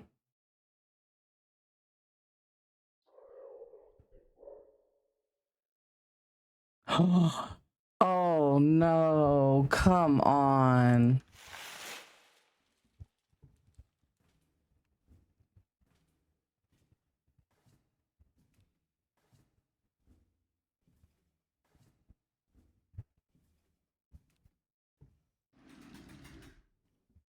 So what, it isn't actually abandoned the dude that was probably a kid doing all that shit has been living here this whole time?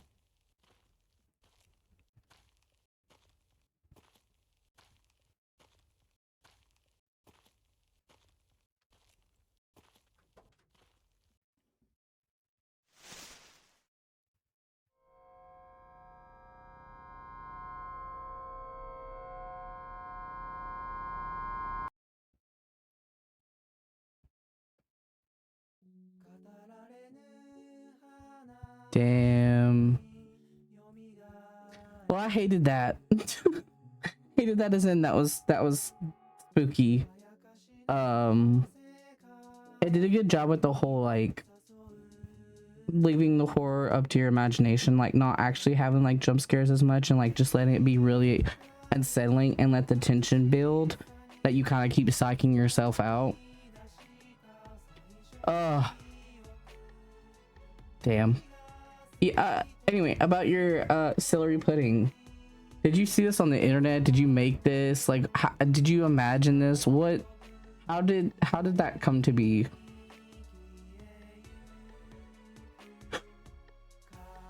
Oh, I tried to hold in my yawn. It did not happen. Damn, that's crazy. Well, I feel like we should play something not scary now.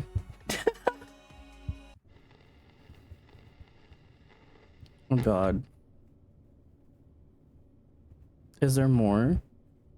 Bruh. なんか気味悪い映像でしたね。あんまり大した映像じゃなかったな。これって誰が撮った映像なんですか？誰なんだろうな。会社に送られてきたんだよ。もしかして最近仕事休んでるあいつじゃないですか？ああ、そうかもな。あいつ成果出せって言ったのに。Watching footage in a footage in a footage. 会社に送るんじゃなくて直接持ってこいってな。でも最後のってあいつって家の映像撮りに行ってから会社来てませんよね。いやいや、何言ってんだよ。あんなの誰かが編集したか何かに決まってるだろ。Nah, dude. If you get sent that after telling your worker to go get scary footage and then they don't show up to work and you get sent that, you don't just be like, ah, that's fake. He's fine. やめろよな、そういうの。そうですよね。すみません。早く出社してほしいですね。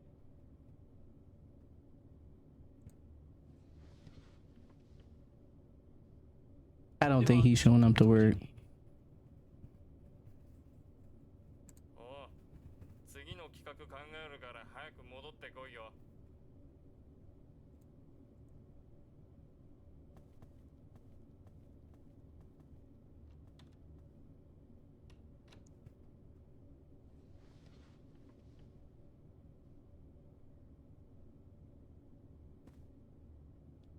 What?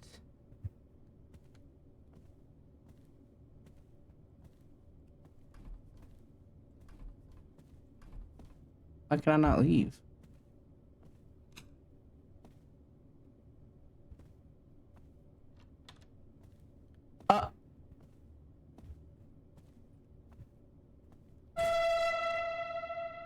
Oh, hey. What's up?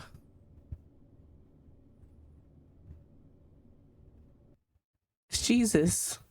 Okay, now it's over. What did I have in mind non-scary wise to play? Good question. I haven't played Honkai dailies. I didn't tell you guys. I got Fanon's cone. I got his cone. Like very easy. And so I need to farm like artifacts for him and stuff. But I think the problem is a lot of times with Honkai, with Hoyo games, you have to start OBS as admin for it to like show. So I don't think I can stream it. So instead, I can save Honkai for another day. And we could do, how about, okay, I'll give you two options. We could either play Fields of Mystria, or we can play, I don't know what to call it, dating sim or like visual novel. I don't know what to call it, but I literally got an ad for it on TikTok recently, and I was like, wait, I own that game. I just haven't played it.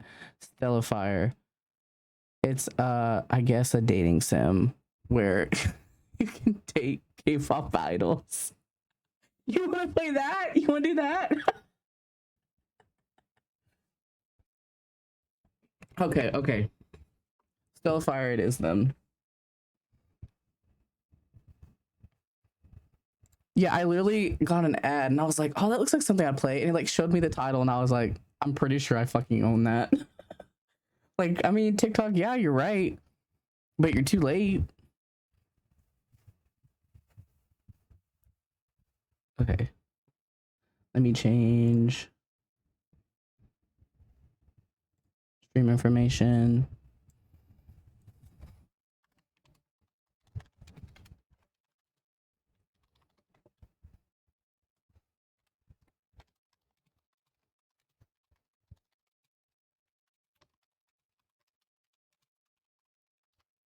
Okay, Stellifier.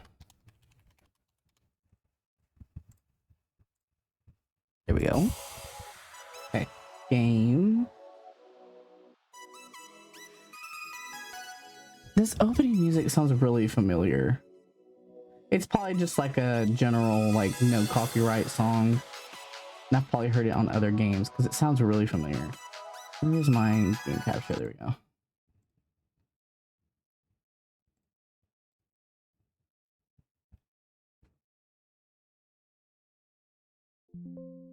Hello?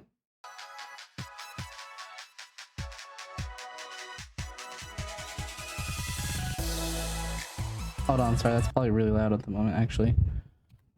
Why are you not popping up? You're in the wrong sound. There you go. There it is. Alright. Stellifier. Have not played.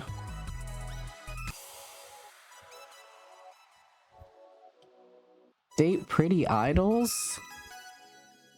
I would love to.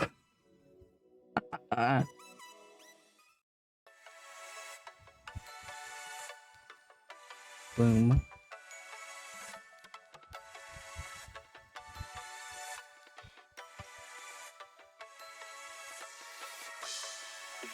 Oh, this means I need to read out loud. Hold on, I need to move my little boo-boo. I'm kind of in the way. Okay. They say their name means to turn into a star. Seems fitting, doesn't it? Considering how years ago they were rising stars who'd found their light almost overnight. There was a time when every melody was theirs and the world knew their name. And it was Stellifier. There was Frey, the charming face of Stellifier, with a voice made of starlight and a soulful gaze of a prince coming to your rescue. Too bad Seatree fell asleep. He would love this already. There was Hawkins, wild heart of Stellifier, with the spirit of a fiery blaze and hurricane in those devilish hands of a musical magician. And then there was Michael, the ethereal mind of Stellifier, with the face of an astral angel and a sense of mystery behind that knowing smile. By sunrise, however, the tabloids claimed that these stars had burned too brightly and would never shine again. They had something of a Cinderella story, to be honest. As I wait for my appointment, I watch two talk show hosts debate on the screen. For one thing, ordinary schoolboys don't just land private auditions for one of Oracle Ship's top producers. But of course, they didn't exactly go without some vital connections. Well, sure, that's where they knew their fourth member from, right? Let's forget about the fourth member, because we really just think of the three these days. Nobody's refuting their talent, but let's be real here. You love to see it, when they rise to the top, but you hate to see it when they fall. Am I right? Yeah, and a stunning twist, here we are now, ready to watch them seize the stage again with their newest concert plans at the Music Capri. Now let's be honest, could anybody ever have predicted a comeback from them? I know I didn't. Well, why not? Most of those one-hit wonders have united at some point. What makes them any different? Do you remember? It's because the segment I was watching suddenly changes to an in-house commercial. I look over at the sharply dressed woman who had walked up to the screen, changing the channel. Geez, the dialogue. It's so much to read. It's fine. It's fine. I don't know how to say that name though. Lorelli? I'm just gonna say Lore. It's Bloom, isn't it? From Far Bright magazine. I'm Lore Alphen, Stellifier's manager at H20. It's a pleasure to meet you. You come highly recommended after the feature on Chocolate Juliet. We were all quite impressed, especially with how Far Bright covered Abigail's journey of going solo. Well, that was quite a huge moment for their group. It really was.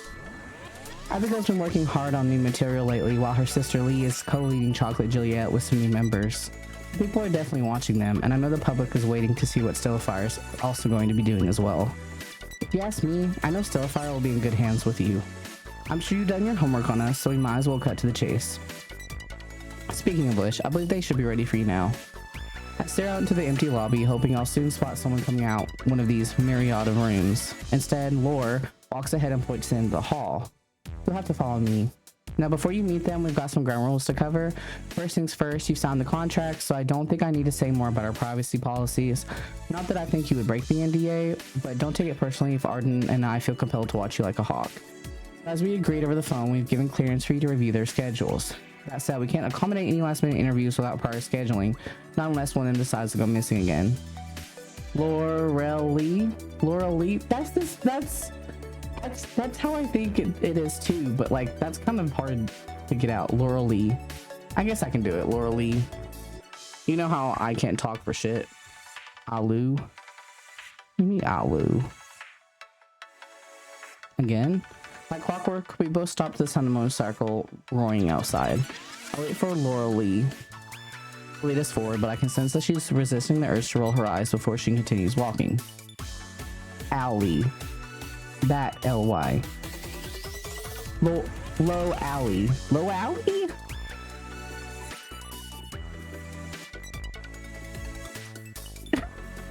Now you're confusing me more. There's an R. Fuck, I fucked it up. I'm so confused, dude. I'm so confused. There's an R. Low rely? Low rely? Oh man, I don't know. That's why I was gonna call her Lore. As King of Rock indeed. As impressed as I am, Lore looks ready to scold him. Arden, please don't tell me that he didn't attend rehearsal again. Fuck it, go with the flow. Oh, well, he and I came to a gentleman's agreement. That's not what we scheduled. Of course it wasn't, but I only accepted his offer after I gave him a lecture and he actually listened. Come on, Lore. It was either that or having him rattle the other two. He already knows he can't miss another one. He sure can't, not when they haven't mastered their choreography yet and we're down a week. At least you still got to work with the other two. Ah, well, I'm going to pretend I didn't hear that just now. Does anybody actually realize that we're in crunch time? I think you're forgetting how some of us tend to prep before a concert, Lore. That said, I'll take full responsibility for today as usual. He then winks in my direction, taking notice of me. Sorry about the chaos. I hope we haven't scared you away yet. On the contrary, gloom here has probably seen worse in the industry. I'm sure there's some other group worthy enough to take the crown for least prepared. At least there better be. If there is, I'm sure you'd understand that I'm not at liberty to say for journalistic integrity, of course. Oh, So Laura wasn't lying at all. You do know your way around here. Well then, any chance we've crossed paths before? Rain gives me another daring grin, one that I instantly recognize from my magazine's latest celeb sightings at the Parfait Club. Alas, I wasn't the lucky photographer sent out to watch Arden that day, but I know his name and his music. As if realizing the same thing, Arden offers me his hand first. So do you ever listen to Soteria? Or are we just not your type? Actually, Endless Oath came up on my shuffle while I was on the way here. I just wish someone had told me that besides you front running for Soteria, you're also mentoring other groups now. Imagine being in a call with someone else to be a character while you voice yours.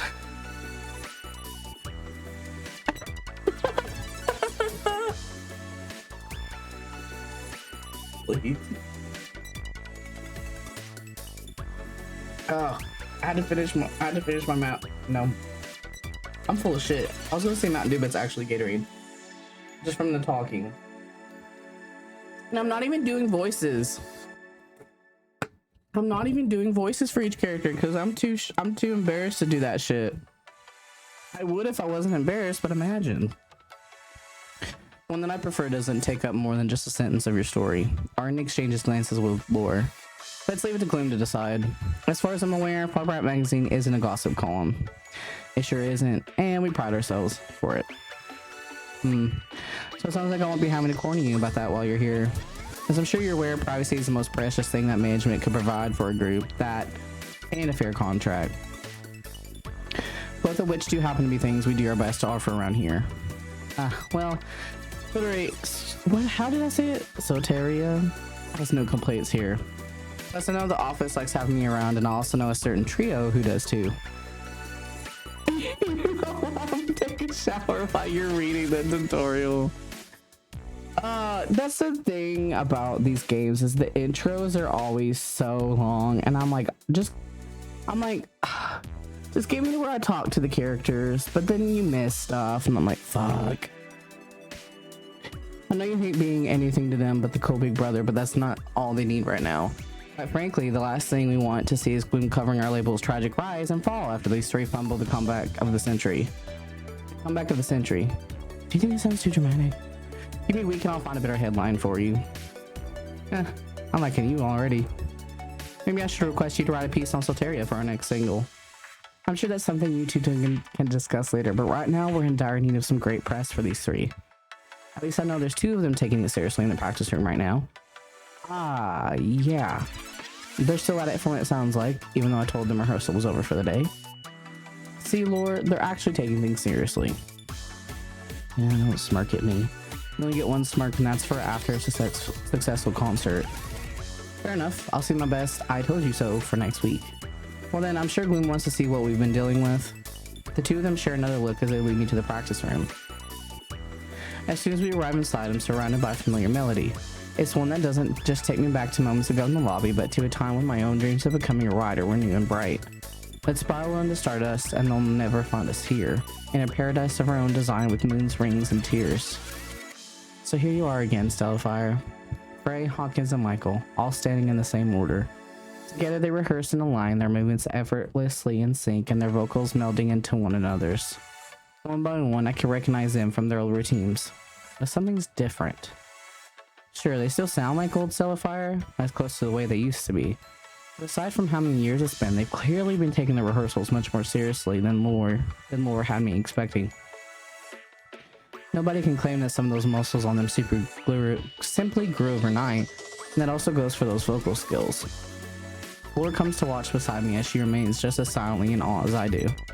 Chuckling, Arden pokes into the stand between... I don't even know what that said. Am I allowed to say I told you so before the week's up now? Oh hush, they're good, but they're still not perfect. I also haven't forgotten that one of them wasn't there for the whole rehearsal and seems to have snuck in just now. No, I don't disagree with that opinion, but they're not exactly a lost cause either.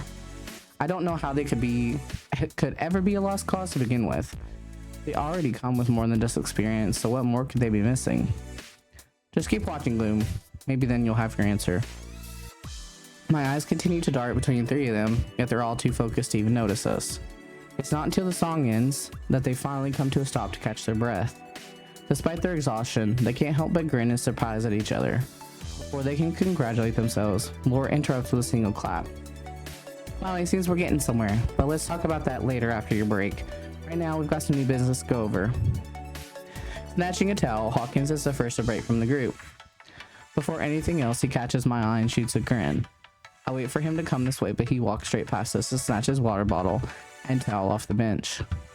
He takes a single swig of water, then with a single groan, he douses the rest of the bottle over himself. Dramatic. The water trickles down his face and his neck as he sweeps his hair back in slow hypnotic moves. Jesus. Knowing very well that both Laura and I are still waiting and watching. So much for expecting a hello. His idea of a greeting was giving us a full-blown show. I'm sure even Arden has something to say. Where did Arden go? Before I can search for him, Hawkins finally turns back to us. So, I'm guessing Laura's part, you here to make me yours. What? I blink back in surprise as Hawkins runs the towel off his face with a chuckle. So it is true then. I'm really gonna be all yours. When's the soonest you'll want me? The fuck? Tomorrow? Tonight? I don't mind whenever, as long as you don't get too impatient. Then again, maybe I might give you a little more if you were... Wait, what are you saying? I look over to Laura, only to find her with her fist balled at her sides. Hawkins, if you dare give Gloom any trouble here this week, I will make it my personal mission to send you back into whichever symphonic hell you came from. What trouble? I'm just saying I'm all his to profile to his heart's delight. I don't know what you're thinking, but care to share, Laura? My eyes on you. Don't think I don't know about your skipping rehearsal today either. Ah, well, I had errands. Shooting the breeze at Parfait Club is an errand, Hawkins. Now stop peacocking at least, to properly introduce yourself to Gloom. Otherwise, you'll be the one having to break it to the other two as to why the only press you'll want to cover us is a Chatterbox Weekly. Thanks for the lurk. Hope you're having a good night or day, whatever time it is for you. We're playing some cheesy dating sim after getting spooked from Chilla's art. Hold on, what? Chatterbox Weekly? Or whatever will we do then? Cracking a laugh at his own sarcasm, Hawkins sets the bottle aside to offer to shake my hand. Seriously though, it's nice to finally meet you, Gloom. Once Laura told me we were going to be probed for a week, I started getting flashbacks to a certain spring break trip all over again. Why is that exactly? Ah, well, if you're really asking, then he stops as soon as he notices Laura keeping a watchful eye, just as she promised. Well, let's just say if you want to make that our first interview session, I'd be happy to oblige. I will say though, Laura didn't do you justice by not telling us that you're smoking hot. Stop. Do you have some rehearsal to be making up for, Hawkins? Ah, sure. Let's go with that. You just keep on giving Gloom the Grendel tour unless you prefer letting me take him around. All of a sudden, we're interrupted by an angelic voice rising above the chatter. At the other end of the studio, Michael rehearses to his heart's content by serenading the wall. If you've been waiting for this moment, don't know that I won't let you go, because tonight we become one to ever dream to ever stellify. Man, it's too bad C-Tree's not awake. That's his type right there. Wow, even Laura actually seems impressed. I know Michael's profile says they've been musically trained since childhood, but I'm sure even the wall can vouch that they've never heard a voice like that in the studio before. The only one who seems riled is Hawkins, as he wrestles with tearing himself away from Michael's concert to chide them. Oi, is that oi? Oi, still, can you keep it down a little? You're making it a little tough for me to hear myself in mid-seduction. At once, Michael stops and gives him a sweeping turn. Oh, I should have come by to stop you sooner from making any progress at all with our new guest. I still would have found a way. Somehow, I highly doubt that while I'm around. With a knowing chuckle of their own, Michael gracefully steps in between us to offer their hand. I believe you must be Gloom. It's a pleasure to finally meet you. Laura has said nothing but great things about you, but of course I myself am already familiar with the publication's work. It's fantastic. Hold on a sec, you are? How do I not know this? And yet we all live together. Oh, Hawkins, but you do know about it. I showed you the feature Far Bright magazine made on my parents the other day, didn't I? Oh, that one. The one where they picked the photo of your mother looking extra clean that day. That better be exactly what you were going to say before that pause, Hawkins. Otherwise, I'll be making you the one to clean the apartment alone for once. Or maybe I'll just have to have Gloom help me find another way to make you pay. Michael shares a smile with me, hoping I'll partake at their joke. So it really is true what they say about Michael's smile. I found myself staring almost longer than I should until Laura shoots a casual glare at Hawkins. The break is almost over, Hawkins. You're already on hot seat as it is, so you might as well get moving. As for you, Michael, once rehearsal's over, there's a few notes Art and I need you to look over for tomorrow's press statement. I could take a look at them now. They can wait. You're on a break time. Or I could just go look at them now. If you show me where, and we cross it off as done. Knowing that they're about to get their way, Michael sneaks another smile at me and make their way towards the door first. Do you mind taking a detour with us, Gloom? As I'm sure you can tell, their highness also has a way of testing my management style around here. No, that's just Michael all the time. The only one they'll sometimes get a pass to is Frey. As Hawkins mentions his name, I look around and notice that Frey isn't in sight. Where'd he go? As I follow them out into the lobby, I notice Arden coming out of another office. Spotting us, he briskly shuts the door behind him, but I only seem to notice it creak back open. While the others start reviewing the press statements in the hallway, I step towards the door and spot another familiar shadow inside. Walking closer, I see Frey hunched over the desk with papers strewn about. He seems more like a teacher when he's like this than a musician. Something has put him in a writing mood. Could he be working on their next song for after the concert, or could it be even for the concert itself? I can tell he knows I'm close by, my curiosity preparing to meet his eyes.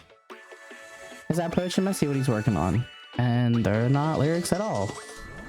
You're grading papers during your break? At once, he sets his pen down to meet my graze. Guys, okay. Gaze. That didn't happen. It's fine. Perhaps I am, but I'm also writing lyrics if that's what you're looking for. He casually points over to one of the strewn sheet. Although I'm so fixated on half-grade essay he's got before him.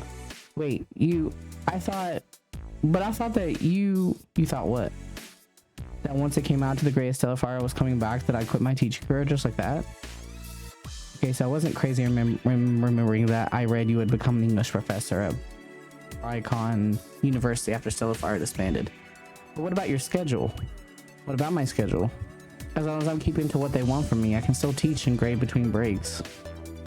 For now that is. Luckily, Hawkins and Michael come over to join the both of us. I can already tell that Frey wishes Hawkins hadn't made the comment as he starts putting the essays away. You see, Gloom, we have a little arrangement with the prince here. While we did tell him that he could have quit teaching cold turkey, he insisted that the school keep him on, whatever it takes. But come after the concert, you know what that means, Prince Frey. You'll finally stop trying to make drunk apartment karaoke a thing on Wednesday nights? No. Karaoke stays, and also because even Michael likes it. But I don't. Shh, yes you do. How else can we ever get a rendition of Soteria's Endless Oath out of you? I can think of a few other ways, and I'm sure they don't require you giving Frey any more reasons to be questioning his decisions. Despite what Hawkins says, he and I both do understand how delicate the situation has been for Frey. None of us exactly had this reunion in mind until a few months ago. To be fair, you two hadn't, but I did. And I'm here, aren't I? And wait, who are you exactly? Frey looks straight at me, waiting for me to answer, and Michael steps in. Frey, this is Gloom from Far Bright magazine. You remember Far Bright, don't you? The publication did a brief feature on us when we first started. They've even featured my parents as well. And I'm sure you remember when Laura said we were going to have someone shouting us for interviews here and there throughout the week. Now what she didn't say was that what a cutie Gloom was going to be. Hawkins, at least wait until later. Right, you're just as bad as he is sometimes. Well, he already has one person telling him no, so I know better than to take that spot from you. I guess that makes me the middleman in this situation, doesn't it? You really are always in the middle. But what it wasn't always like that. Remember back when there were 4 of us? As soon as he says it, Frey pulls back in his seat. Hi, Sea Tree. You came at such a good time. We have like a princely character. Sorry if I sound nasally. My allergies are kicking my ass. We have a princely character. He grows quiet as even Hawkins cracks yet another one of his casual laughs. Ah, come on, you prince. We need you. Don't ever forget that. I know. Despite the assurance, I still can't quite make out Frey's expression anymore, or even Michael's. Being Michael, they quickly know how to assume a smile, but it's one that's built more like a wall than an open door. And with Frey, he's still searching for a way out of his head, and I'm not sure he's realized that he's slightly retreating from them. And their fourth member, I remember their name from my prior research, but will I ever get to hear these three talk about them? Just then Laura comes knocking in. Frey comes over. You know what that means. Arden's waiting for you at the studio. Make sure to make it count. Well, I'm sure we will. Now that we know we've got another pair of good-looking eyes watching us. Chuckling, Hawkins leads us out. Michael follows closely behind, but before they go, they take my hand one more time. It really has been a pleasure, Gloom. This is the princely character.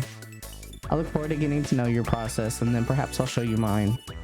Having finally stashed his grading away, Frey is the last to head out. And as he does, our eyes meet, and he walks straight past me. Well, I guess I know which one's going to be the toughest to crack. Gloom. But he says my name almost startles me, but it's nothing compared to the intensity behind his gaze. Yes, Frey. Do you like that I have an impact on you? What? I'm sorry, what? Do you like that I have an impact on you? What the fuck does that mean? You don't have to tell me now, even if I already know what your answer is. And with that, Frey simply smiles and heads back into the studio. Lost for the words, I take a moment for myself before following them. So this is how my week's really going to start. Finally starting to make sense why Pearl said that Stellifier's management wasn't accepting just any featured stories on the group. I'm sure they've got their fair amount of interviews lined up, but they've surely never crossed my researching style before. There's no doubt that Laura's going to have their schedule ready for me to look over right after this. Still, who really knows what this week will bring all of us? And as a thin light reaches through the office window, I'll notice one of Frey's papers lying on the floor. I'm sure he's going to be needing that. I pick it up, I can't help but start reading it and reading on, until when I finally finish, the last two lines linger on my own lips. Our melting hearts will escape into celestial time where my tears will cease your fears and will stare into the eyes of eternity, my stardust butterfly. Let's find heaven now and together, my stardust butterfly. Holding the lyrics tightly, I make my way back to the studio's doors as I hear them resume their rehearsal. One by one, they inspire one another with their seemingly boundless energies while taking on their solos. When they're performing, it's as if nothing else seems to matter. But still, no one's ever said why this couldn't have been the life they've always known. I can tell that's not even the story that Laura and Arden want for the world to know about Stellifier. But without the past, then what is their future now? If they're truly ready, then perhaps it's the time for the world to truly know them. But this time, I'll be the one to chronicle their quest for the stars.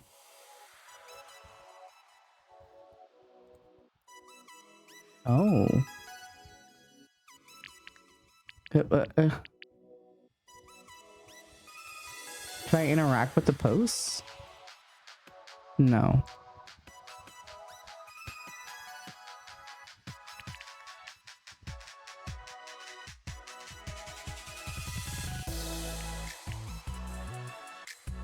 Okay. Can't send messages yet. Collectibles. Okay.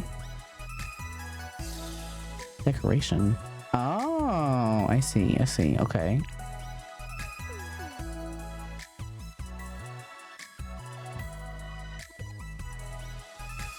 Oh. Schedule.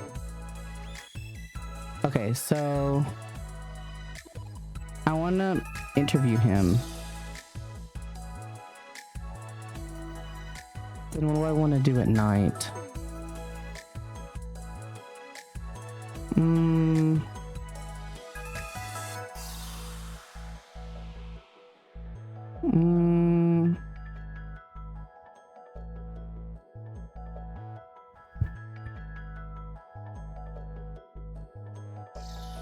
Can I do more than one thing? No. Damn. I guess. We all know who my favorite is.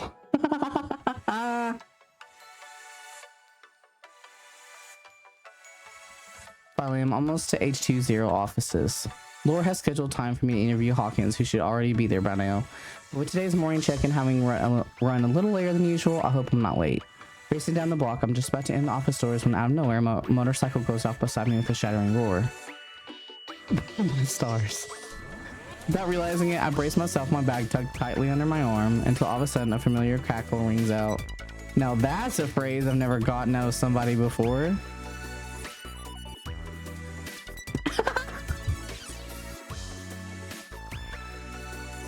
I'm totally normal. I'm totally normal. I don't know what you're talking about. Come to think of it, it might be my new favorite one. Hawkins. I'm guessing most people don't mind how your motorcycle sounds like the apocalypse is coming. Oh wait, now that's even better comparison from Adam. And I might say she loves it when you talk sweet nothings into her ear. Sorry, but madam? Turning broadly from ear to ear, Hawkins presents his sputtering crimson bike to me like a bewitched man on his wedding day. Meet Madam. Madam, meet Gloom. She's a feisty one and a bit of a biter, but when she purrs, I'll do just about anything to ride her. Please tell me you're referring only to Madam just now. Ah, sure, let's go with that. Winking at me! He's winking at me. Stop winking at me. Anyway, I'm guessing you're heading off to pester Michael today with the cues. Actually, I'm here for you. Don't get my hopes up. No, really, I am. As a matter of fact, I have questions ready here for... Oh, wait a second. The cues are for me today? Doesn't Lord tell you anything? He sure tells me plenty, but you think I'd remember if she had said some kitty was gonna be sequestering me at this hour. You better watch what this kitty has up his sleeve. Aw, hey, I know that look. Don't give me that look. I'm not the bad guy here for Lord mixing up my joyriding times with my focusing hours.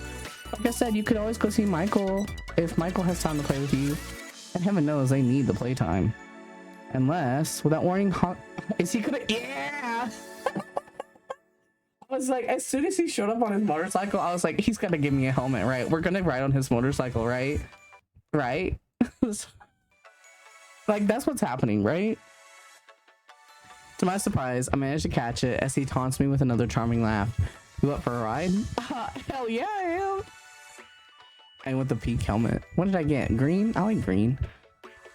Talk about squeezing me in.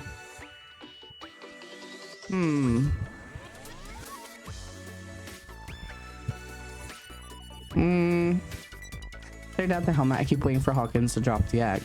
By seeing that look in his eyes, I've never seen a more serious man at this moment, even if he is still grinning like a cat at me. Talk about squeezing me in. I know, nobody likes a tight fit.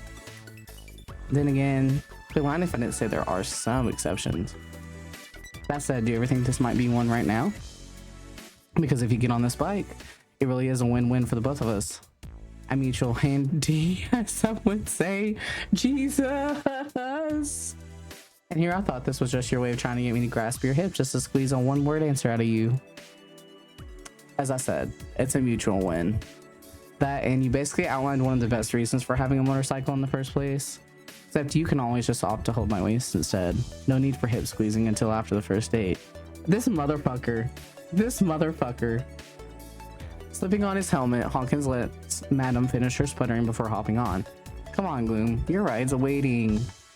As much as I wasn't expecting a joyride during work hours, he is promising an interview. Now I just hope my notes will be flying out of my hands when he goes full throttle. Dude, trying to have notes? Nah, man, that's not gonna happen. Preparing for said full throttle, I decide to secure notes in the front of my jacket before taking my seat behind him.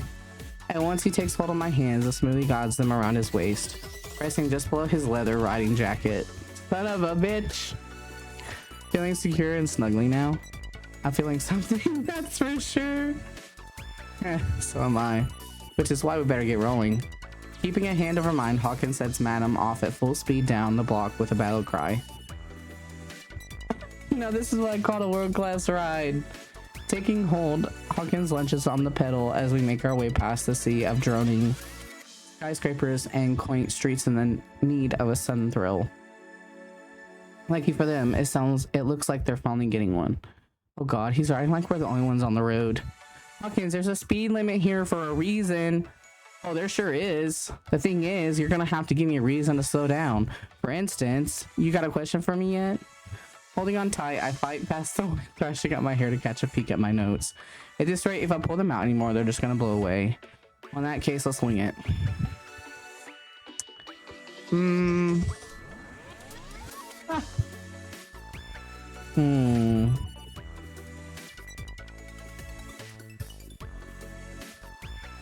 When are you an exhibitionist? Given the exhilarating display you've got going on here, when are you an exhibitionist?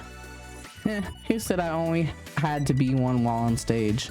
Sure, the stage can make you feel invincible, but you really think you can only get that kind of rush flowing through your veins? Keeping my blood pumping hard is full-time job, Gloom. So is the chase. If life were any different for me, then I might as well just not call myself Hawkins anymore. The name goes with the title, you know. Hawkins, full-time exhibitionist on stage, on the road, and most of all, in the sack. Jesus Christ. Hey, why aren't you writing this all down? Oh, sorry, I guess the wind dried my pen out. Breaking into a laugh, Hawkins gets ready to exact his revenge. Squeezing my hand against him, he speeds up to race against the streetlight. If you're not gonna write it down, at least I've gotta make you memorize it. He's going at full throttle, swerving past cars without breaking from his target. Nothing stopping him, not even honking flooding in from both sides of the road. All I can do is hold on tight, my own gaze glued to the back of his head. Even if I can't see what face he's making, I just know he's grinning from ear to ear right now. A signature Hawkins, as he put it. With the wind clapping our faces, I can barely get a read of where we're speeding off to across the city. We just keep going, but to where only Hawkins seems to know. Or does he? Hawkins, you're not making us ride in circles, are you? I thought you said you wanted time for an interview. Before I can say anything, he shakes his head with a laugh. Okay, now I'm just messing with you. As a matter of fact, I do have a destination in mind, but you're just gonna have to trust me. As if knowing that I was going to start again, Hawkins speeds up until the wind and engine are all that's blaring at my ears. Clearly, this is his strategy to keep me wondering until he finally decides to put on the brakes. But who knows when that will possibly be. Whoa! At once, Hawkins pulls up to a sidewalk with a screeching halt. His hand finally releases from mine as he finally removes my helmet. As I can finally remove my helmet. Pushing the last of my hair away, I can finally see that we've arrived at a quaint, bookish cafe, a far cry from what I was expecting out of Hawkins. Wait, is this one of your regular spots? Come now, Gloom. You and I both know this place couldn't scream Hawkins if I wanted to. Now, the bar on the corner of 5th and 9th, however, is a different story. If that's the case, then why are we here? Well, because, to my surprise, Hawkins swiftly removes his helmet just as the cafe door opens. Out comes a familiar face glued to her phone, but not one I've met before in person. But surely I've seen her countless times across magazine spreads, music videos to recognize her alluring gaze from even behind her cap and mask. Wait a second. That's not really Abigail, is it? The Abigail from Chocolate Juliet? What, you don't think the Abigail doesn't mingle with the commoners every once in a while? If you still think you're dreaming, then by all means feel free to pinch me. Better yet. Oi, ringlet! In an instant, Abigail glances up from her phone before she starts rushing towards us. Or more like she's running straight for Hawkins, and only Hawkins. Abigail stops short of approaching the motorcycle, yet I notice the way she's looking up on it with a certain fondness in her eyes. God, I should have known all that racket was you. Please tell me you're finally heading to get her oil changed. Oh, don't act like you wouldn't be jumping at the chance to ride my beauty again. As it turns out, though, I'm on business right now. Oh, where's your rehearsal going on today? Actually, it's another kind of business. Abigail finally glances at me, albeit the quickest once-over I've ever seen out of someone. Through her mask, I can see the way her lips purse together. Who's this one, Hawkins? If you thought to bring him here to the case, then should I be telling Lore about this? I dare you to tell Lore. All you gotta know about my partner in crime here is that he happens to have a good sense of timing. That's for sure. As for what timing he's talking about, I wish I knew. My remark startles Abigail for a moment, prompting her to study me a bit more closely. Wait, do we know each other? Why pester him with questions when you can just ask Lore? I'm sure it'll be a nice buffer in between you two chatting about how stunning I look in leather. Welcome back from your shower. You have missed Hawkins being a motherfucking flirt. You missed out. He's a big fucking flirt and he has a motorcycle and wears a leather jacket, okay? I suddenly found myself looking between her and Hawkins, noticing the sudden change in the atmosphere. I'll be fine. Nah, you missed out. I don't know what you're talking about. You wished you were here. I suppose both their groups do go way back. Chocolate Juliet did debut just before Stellifier the first time around, not even performed in holiday shows together. But there's something to be said about these two mingling out here in the wild after all this time, no matter who might see them. In fact, is that what they're hoping for? I quietly watch as Hawkins holds on to Abigail's smile long enough to pop a question out at her. Ringlet, do you really think I don't know why you're here? Please, you know I'm a wreck without my morning latte.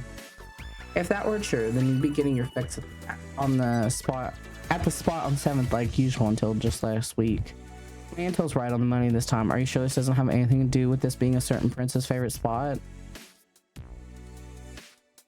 Pray tell who your intel is, because they've sure got it wrong. I'll have you know I've been to this cafe plenty of times before last week. That's not what I've been hearing. Why not let me claim my victory already and just admit the truth? Without warning, he nudges at me to keep watching, as Abigail continues to teasingly shaking her head at him. Nonetheless, he keeps persisting as a signature grin grows upon his face. This, my dear Gloom, would be the time to be taking notes. That is, if you wanted to cover something juicy.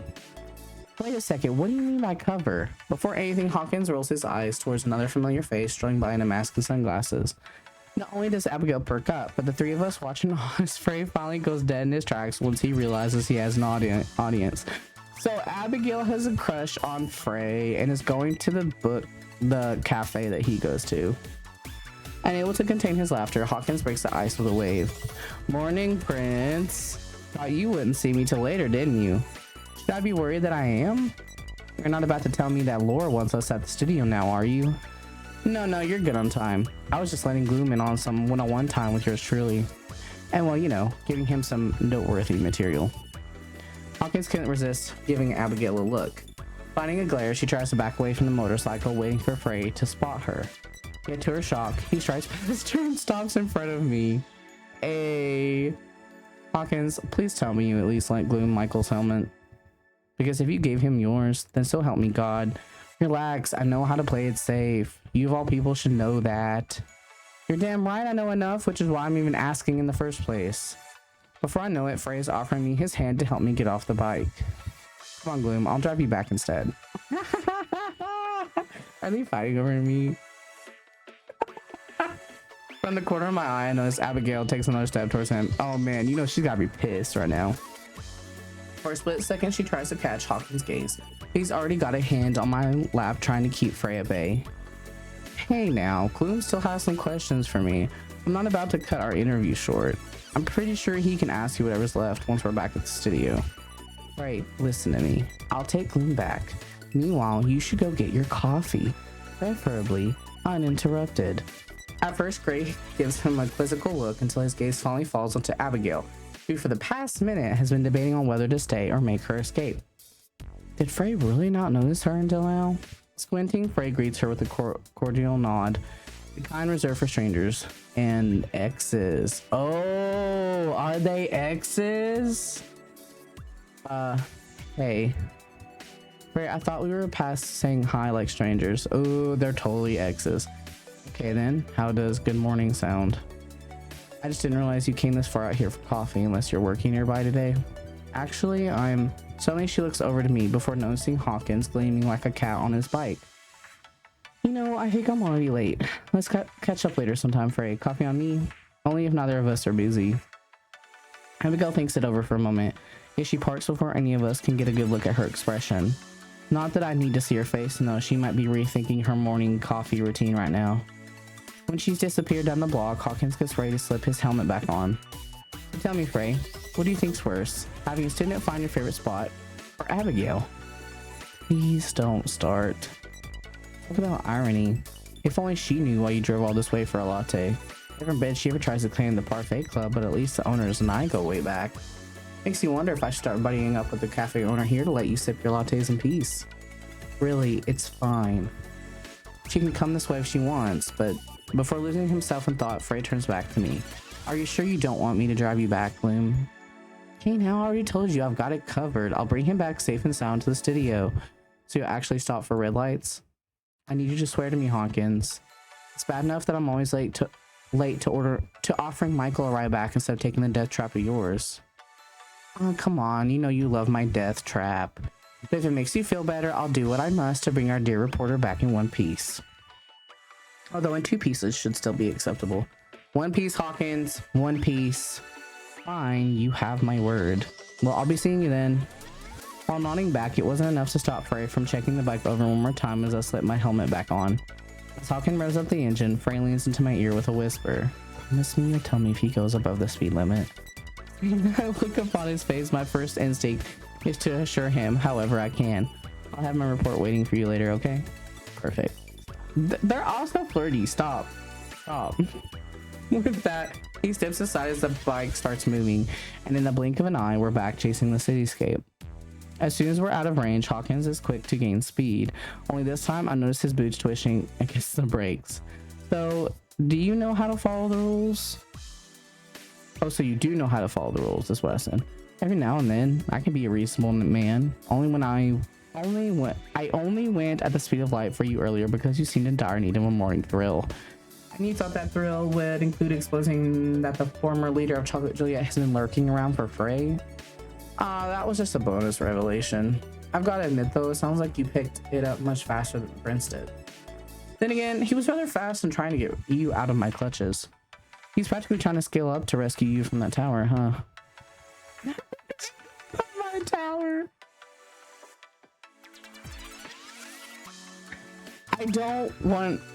I want to say that just because it's fucking funny. I like Hawkins. However, my little boo-boo. Sorry, he fell. Why did you fall? Don't fall. Okay. Anyway, I want to say this because that's fucking hilarious, but I actually like Hawkins more, so that's also, I'm gonna say that. Yet here I am, trapped with you. Does this make you the dragon? Only if I can insist on being the hot dragon sorcerer. Fine then, that's exactly what you are. To my surprise, an unfamiliar silence falls between us as Hawkins keeps his eyes slowly on the red light, taking its time to turn green. Did I say something wrong just now? I debate for a few moments on what to say, until finally I settle on tightening my arms around his waist. At once, Hawkins breaks his focus to glance back at me momentarily, just long enough to let me catch sight of his curling smile. I guess I really am a sorcerer, huh? I have to be one to have corrupted you into thinking that I'm one of the good guys. Aww. Now it's my turn to give him a look. Yeah, I do my best to hide it as I prod back at him. Wait, don't look at me. Just keep your eye on the road, alright? Gladly, Your Majesty. But remember, I also know how to multitask. As much fun as Hawkins is having in teasing me, his gaze drifts back towards our next destination. Pressing a hand over mine, he gears up for the rushing wait for us past the light. You better hold on tight and get more of those questions ready, because now I'm about to show you a real thrill. Oh, that's it? Oh, I have a message. Or social.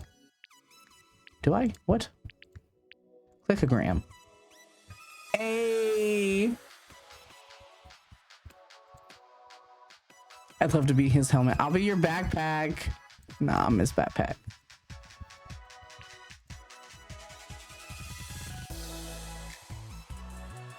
Listen, I have a thing for dudes on motorbikes.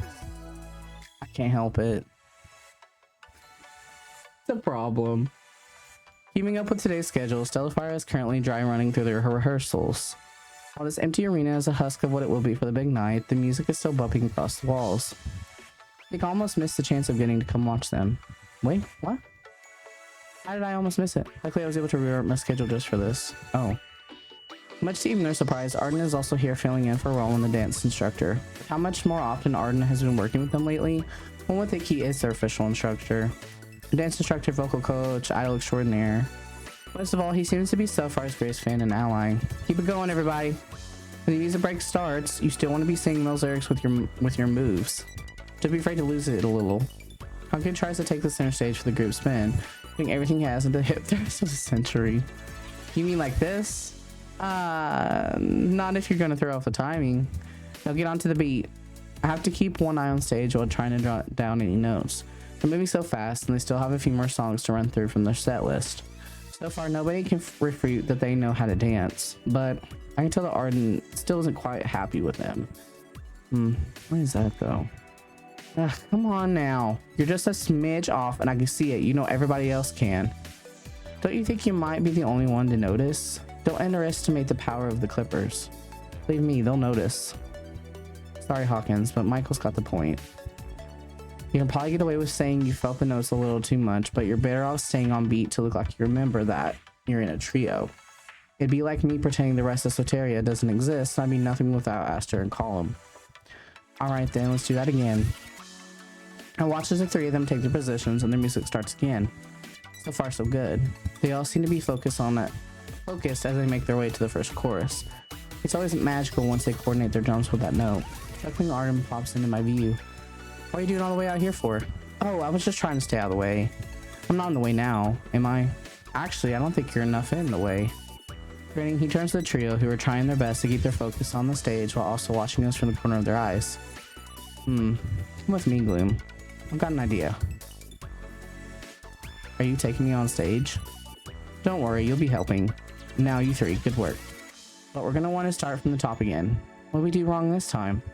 Honestly, it was fine, but you're forgetting one thing. Arden points over to me. You've got to be aware of him, the camera.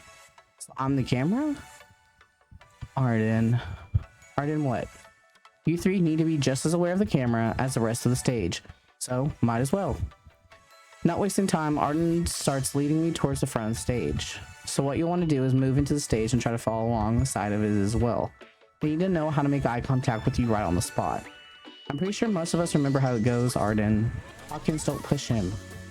He's trying to help us. But what's the matter, Hawkins? If you know how this goes, then it should be easy for you. So once the music starts, keep your eye on Gloom.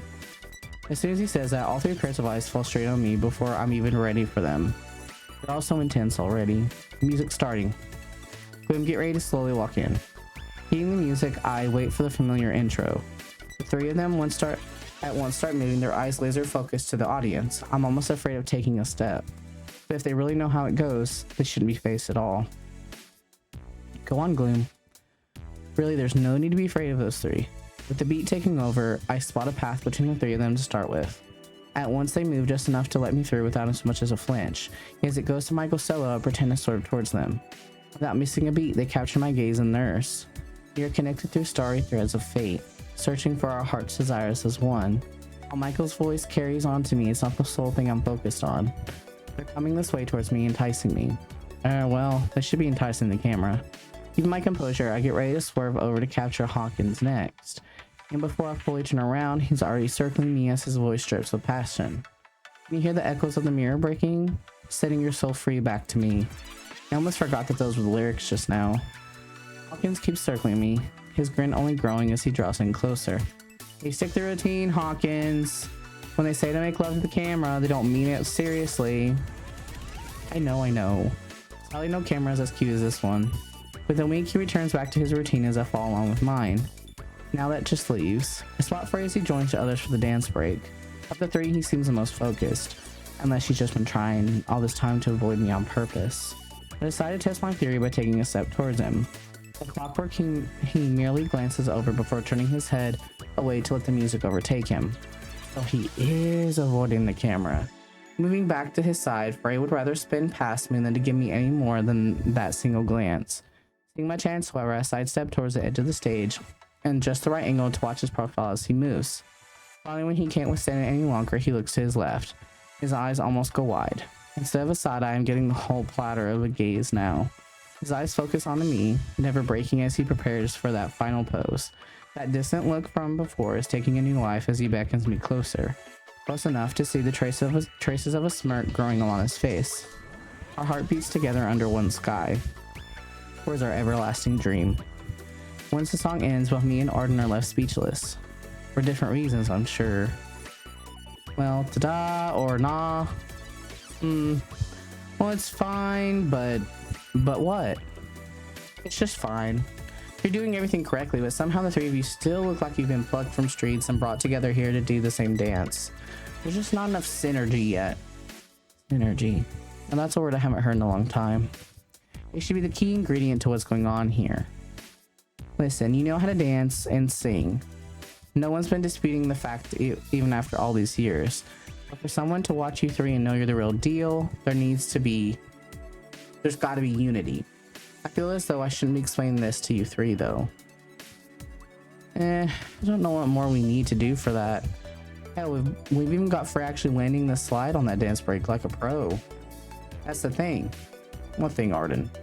Before we can answer, we hear a door slam open. The group falls silent, listening for footsteps, when right from behind, a hooded figure comes jumping in from backstage. At once, Hawkins acts fast, pulling Michael out of the guy's way. Hey, what the hell? Two more members soon appear from backstage as they both crash to the spotlight together. They cackle among themselves as they look up and down at the trio. I can tell they're waiting for the other one to join them when suddenly... And who are you, their PA? I turn just enough to see the fourth member in a hoodie, this time giving me a look. As soon as she takes a step, Frey moves straight in its path. Marina, enough! Now what are you doing here? Wait, that's Marina from Cyanide? So this isn't a group that's topping the charts right now. While the name jogs my memory, Arden is already seething his way over to them. Hey, you know the rules. It's a private session. And don't give me that Cyanide scheduled for today excuse again. The Cyanide is scheduled for today. If you are, then it's not for another hour. Stellifier's been booked for this session already.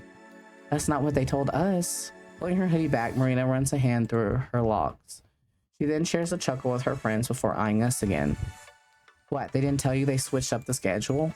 Don't give them that. They never switched up anything. I've got the most recent schedule and it says Stellifier has his place reserved. Until 15 minutes ago.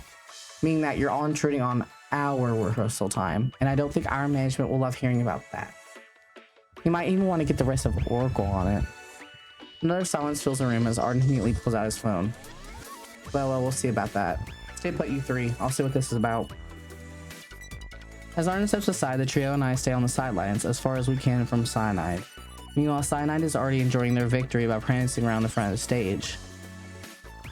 Well, so much for being able to improve after Arden's critique. I suppose we might still have a chance to keep rehearsing, but I just don't think it's worth having H0 dealing with Oracle right now. Is it bad that I almost want to see them clash? Hawkins, no. That's exactly the last thing we need. Oh yeah?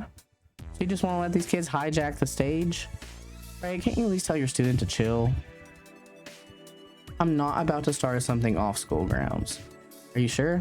Because once I get away with it, it's gonna happen again. You can't tell me that I'm wrong.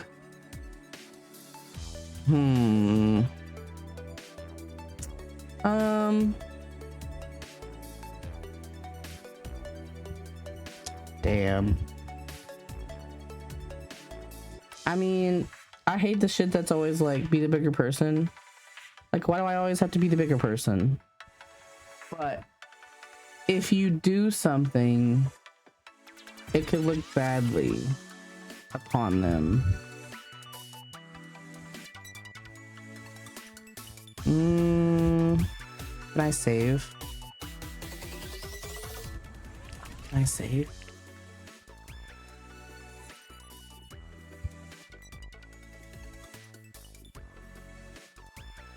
Did I save?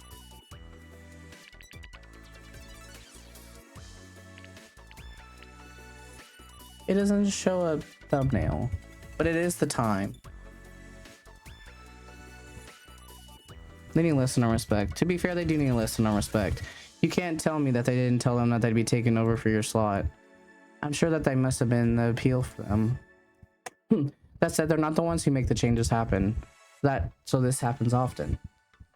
If you're with Oracle, then you've got the cushion of choosing whenever you want to rehearse. Like Frey said, however, it's their upper management who will have a hand at making these kinds of negotiations. You know what? That's it. I'm not waiting to make this a regular thing.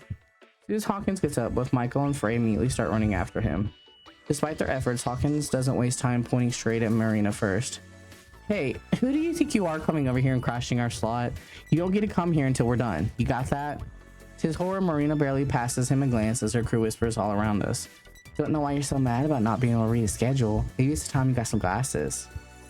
Oh no, I see the vein popping on Hawkins' forehead. He'll have no fury at this point. Maybe it's time we sell this like Gladiator. All right now, Hawkins, trust me, you don't want to go down that as a guy. I don't care what anybody says. This is our rehearsal. We've put our... Just stop. This isn't it, and you know it. Yeah, well, somebody's got to tell them how it goes around here. Do you really think that they're even going to care when we tell them? You do remember who's producing them, right? All the more reason to give them a lesson.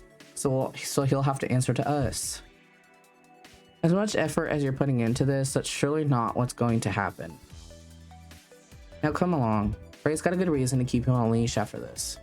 That's the last thing you need is one of those four catching you barking on video. After what feels like hours, Arden returns with a calm look. The moment he signals to them, my hope starts to fade. Oh no, he's making them get off the stage. The Cyanide crew laughs once the trio walks off the stage without looking back. As I follow them out, I notice Marina whispering with another dancer once Frey gets off stage. It's so crazy seeing him without that old suit. Overhearing, Frey breaks his stride to glower.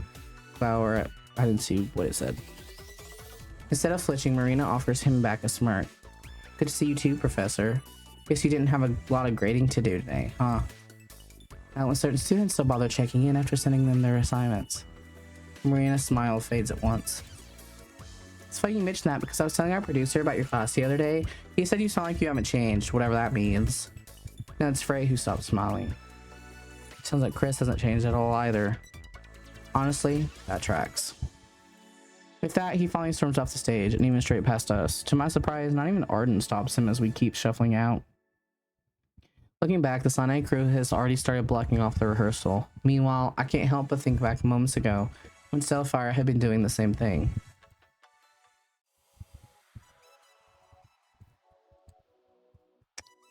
Let's see. Oh, is this all the things? Is this all there is?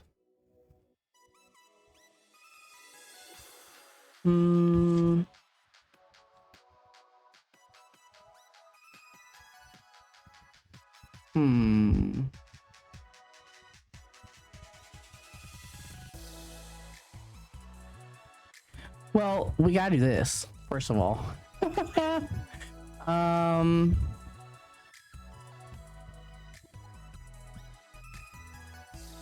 This seems like fun. Can I finalize schedule? Oh wait, I have decoration.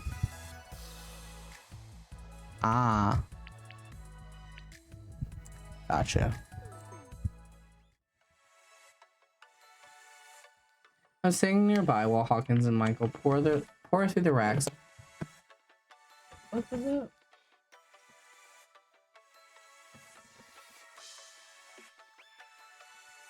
Sorry, I'm just knocking shit off. I'm sitting nearby while Hawkins and Michael pour through the racks of clothes left for them by their stylist. Or rather, it's more like Hawkins pulling a new outfit every 5 seconds than wrestling with himself on whether he should put the rest back. Michael doesn't seem at all surprised. For the umpteenth time, Hawkins falls in love with the next piece off the rack. Oi, your highness. I think this is it. I think this is the one. To Michael's horror, he pulls out a metallic red ensemble with too many ties and belts to count. They almost don't even want to look it in the eye while shaking their head. Put that back. In fact, we shouldn't even be acknowledging its existence. It knows what it's done. It needs to reflect on its behavior alone. Huh? But they told me that this one just came off the runway. We've been to plenty of runway shows for you to know that this isn't an argument to have. Okay, fine, but you've got to admit it. It's a beauty. Just look at those studded belts and the jumpsuit style. You think that a white hat would go with this? If you make me look at it one more time, I will burst into noxious flames. Oh, okay. Wait, you've at least got to see the studded codpiece. No, just no. As Michael tries to avert their eyes, Hawkins flashes the jumpsuit in my view instead. Tell me this isn't something you'd want to be writing about while on the red carpet. If I was wearing this, I bet you anything you'd be trying to interview me in a heartbeat. I'm not the one who usually corresponds at those events. That said, knowing who in our team does, so no comment. No comment as in it's too hot for our mortal eyes. You'll have to ask them next time. Sitting nearby, Michael groans under their breath. Taking notice, Hawkins sets the jumpsuit down in his favorites pile. He returns back to the racks with an idea. You know, maybe you just don't see the vision yet. What if we matched, Michael? How about you choose a silver and I'll take the red? Is it Mikael? If I've been saying that wrong this entire time. Mikael? Michael? I don't know. I'm questioning it. They can sense Hawkins inching towards them, ready to surprise them with another studded abomination. Even before they spot him, Mikael is already shoving it aside. No. Oh, come on. I'm trying to get you to understand my vision here. If you think I'm going to stick it out, then you and Frey might as well match and we all get a story going. Hawkins, that is a plunging neckline. So, you can easily wear it. The point is, you want the crowd taking inventory of all the assets, not just the one. The one? Honestly, this is only making me cling to my original choice. I'm not about to be running around half naked on the red carpet just because you're feeling frisky. There's plenty of people out there who already have certain expectations from us. I don't think maybe it might be a little easier dealing with them if we gave them something to talk about. I'd like for them to keep their eyes from neck up, that's for certain. Well, then we've just got to find a really good piece of jewelry to catch their eyes. I'm still not wearing that. If I have to choose something else, it's got to have my sense of taste. And how do you know if this really isn't your taste? I, for one, have never seen you wear something like this yet. Otherwise, I'd get it if you don't like seeing yourself in it. I have worn something like that before. Wait, you did? How do I not remember? You think I remember something as legendary as, hey, don't get me to drop this. Seriously, you want me to put my fashion flair on it, you know this is pure avant-garde goodness. I wouldn't be recommending it if I didn't think we could single-handedly revive the glam rock jumpsuit era the second we hit the carpet. I really don't think I'll be suffering much by missing out on that venture. Running out of options, Hawkins turns to me once more with that wild look in his eye. Boom, darling. Oh no, he's trying to use his sugary voice with me. I start getting ready for him, knowing well what he's gonna try with me next. Darling, you're a person of culture, aren't you? Wait, no, you don't even need to affirm me of that. I just know it. I've been noticing your work outfits lately, and no matter what you say, I know you're still covered plenty of scoops during your red carpet night. I've already told you that I'm not the correspondent for those. Okay, fine, you aren't, but you're still a better option than Frey at the moment. So please, could you just do me one single scrumptious favor? Could you convince Mikael here to put this one piece on for the sake of the dress code?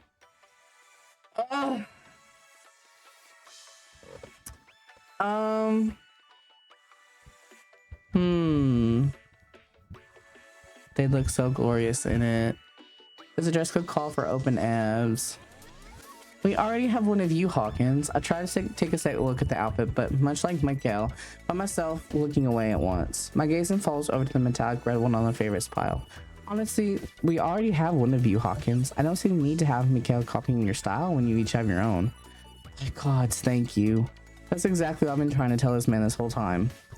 Well, when you try to put it that way, you're making it sound like I'm just being uncreative. The whole point was for us to coordinate, because, you know, the people want to see unity. As much as I agreed, nowhere does it say we need to specifically wear those things. We could easily coordinate with sleek suits in our signature colors. Yeah, but everyone will be wearing suits. How are we supposed to stand out? How about some sleek styling to go with it? Otherwise, you're just making me think you really do want Frey and I to become you. If only they knew how far from the truth that would be.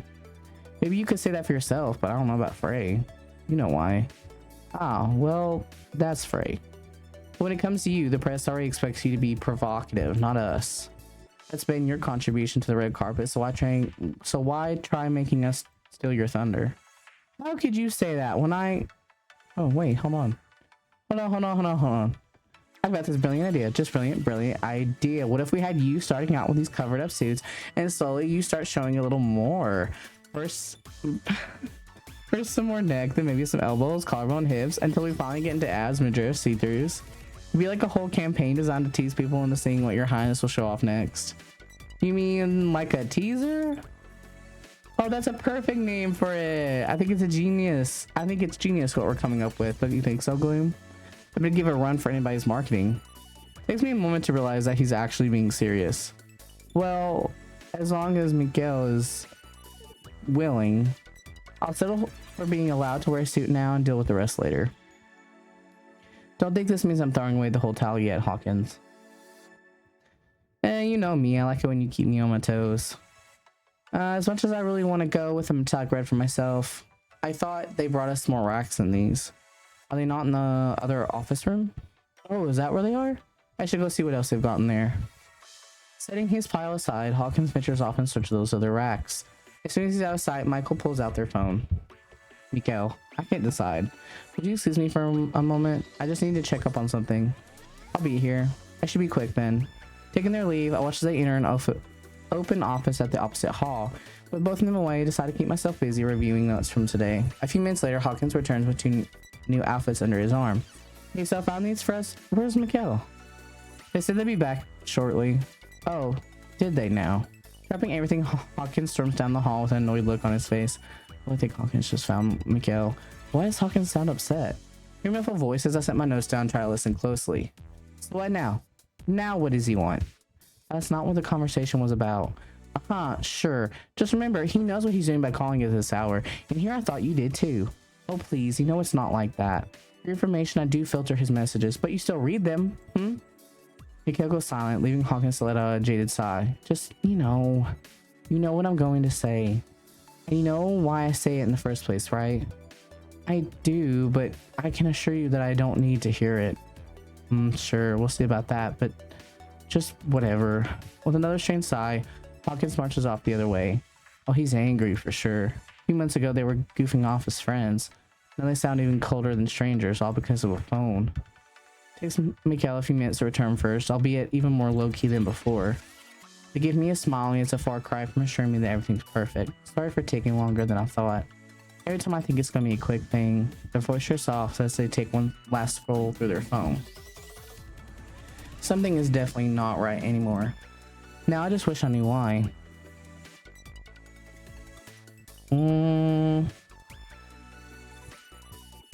Talk to me. What's really going on? Michael stops and gives me a look in surprise. You're being serious right now? I wouldn't have said something if I didn't think you needed someone right now. How do I know it'd be off the record? It could be if that's what you wanted. Mikael looks as if they want to say something. But that last minute, they revert to one of their usual smiles. Let's see now, what do I want? Somehow that's a funny thought to me. They circle me for a moment until holding themselves against one of the racks. Lost in a sea of colors, their expression still bears gray. Honestly, it's alright. Don't think as if we're hurting or anything, or that we haven't been here before. I hate for you to think that we don't know how to handle our own issues. Even more so that I can't handle my own. I wasn't offering because I thought that. Still, I'd like to keep your impression highly of me for as long as I can. A few months later, Hawkins comes strolling back, whistling to himself. He set a few more items down in his favorite pile before starting to sort them without a hitch. Wait, is he still angry? Oi, Michael. Yes? I brought this back from the other rack for you. It's also a jumpsuit, but I thought you might like the neckline more. Not as much abs, see? This time Hawkins holds up an aqua jumpsuit decked out with ombre sparkles along the shoulders. Miguel gives a visceral reaction as if ready to hide, and all of a sudden, I spot a certain glint in his eye. With a single sigh, they succumb to a nod instead. I suppose I can give that one a try. Only if you want to. I'm starting to think that I might want to go with the black leather suit instead of the jumpsuit, but we've still got time to choose. Here, catch. He gently tosses a jumpsuit over to Michael with a grin.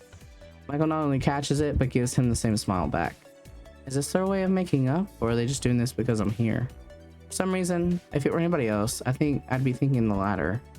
But seeing them both now going through the rack together, maybe a part of me really hopes that whatever it is that broke them apart before won't happen again. At least that's my hope off the record.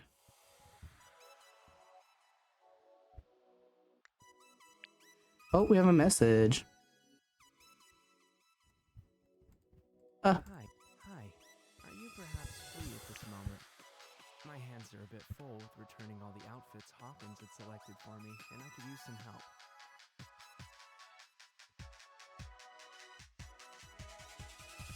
Yes, I often use serious and it's pretty The music is so loud, I can barely hear the message. Hold on.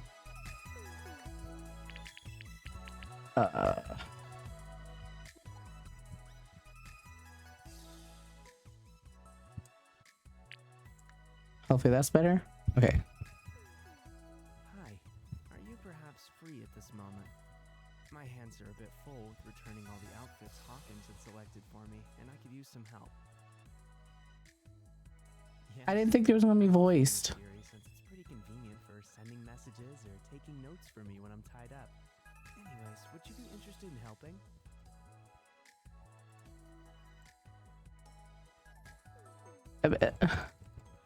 Can I not send a message back? Hello? What? Hi. Why did it do that? Free at this moment. My hands are a bit full with returning all the outfits Hawkins had selected for me, and I could use some help.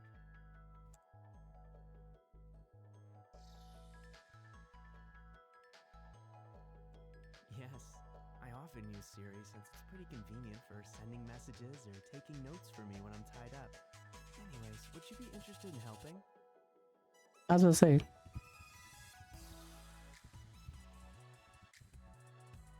Your assistance may lead to some interesting information that might be helpful for your work. Oh? Are we talking story time? I promise it'll be an interesting story or two about our past. Hell yeah. Thank you. I'll see you soon.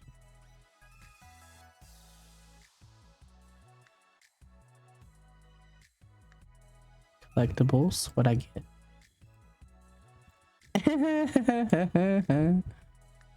Decoration. Ah, we have some for Michael. Miguel. Aw, not a sad face. No.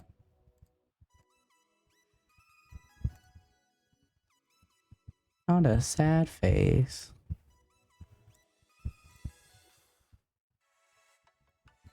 Suddenly out of the bar, the first thing I hear is Hawkins roaring with laughter beside me. He can't keep himself from giggling, even as the door almost clocks him on the way out. Oh god, oh heavens, oh sweet cheesecake crafted by the banshees lurking on the streets.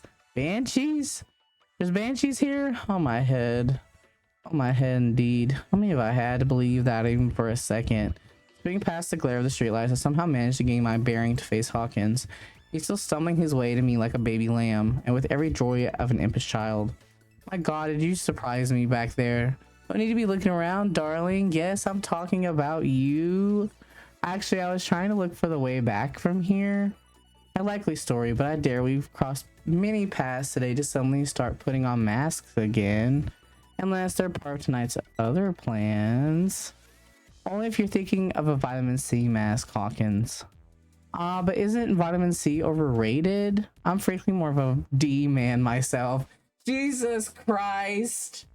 Jesus Christ. This motherfucker. This motherfucker. You know what they say? Sunlight breeds. It breeds. Breeds. Breed.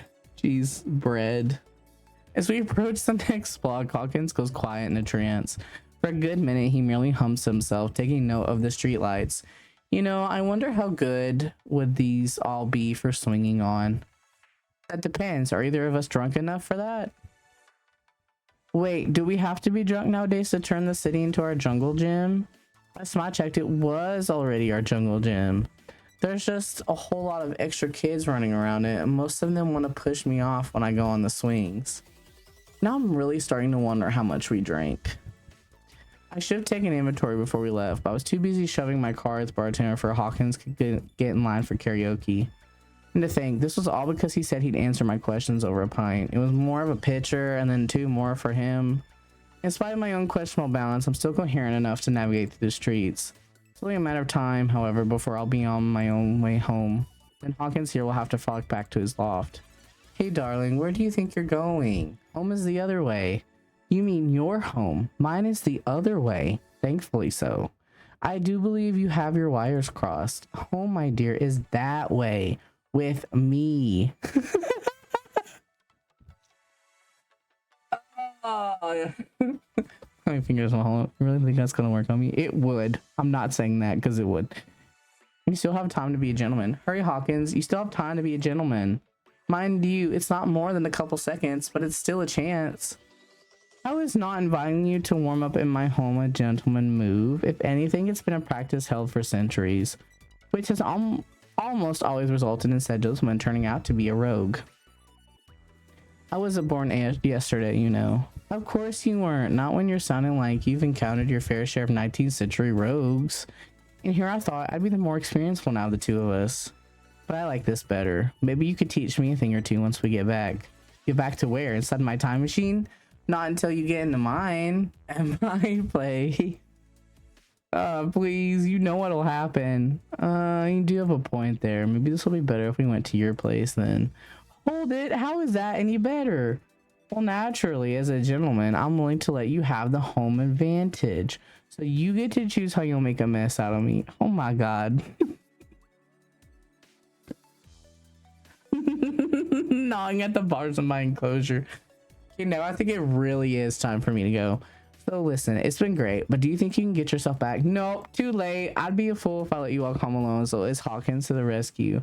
Mind you, I don't do this for just anybody. Now, where have I heard that before? Instead of answering, Hawkins merely grins before taking my hand. Come along, we mustn't make a sound. We're just a short walk up ahead, but we'll want to take another block that way.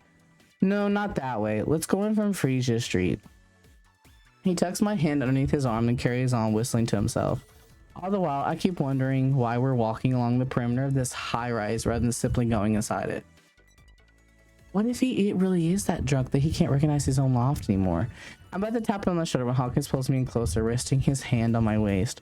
Come, we use this door. It says machine room. Ah, good observation as always. But you still have yet to read between the lines. To the untrained eye, only mechanics should be venturing in here. But if you simply open the door, to my surprise, Hawkins reviews a perfectly normal staircase leading up the floor. Suddenly, you feel a little foolish for trusting every sign you see. Wow, I'm surprised I didn't think of it sooner. I said that the first time. I forgive you though. Now come along, we have a bit of a walk before we can use one of the elevators past the first floor. I decided to let Hawkins lead the way as he seems at least aware of the stairs ahead. I'm still surprised I didn't think to scrutinize the machine room door a little more, but duly noted. The entire way up, Hawkins is surprisingly quiet, but that doesn't stop him at all from casting a devilish smile at me every other minute. He's got something planned, that's for sure. And again, he shares this loft with Frey and Mikhail. So what if they're already home?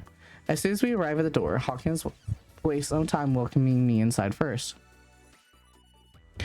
Baha, presto, prospero. I, the magician, have arrived.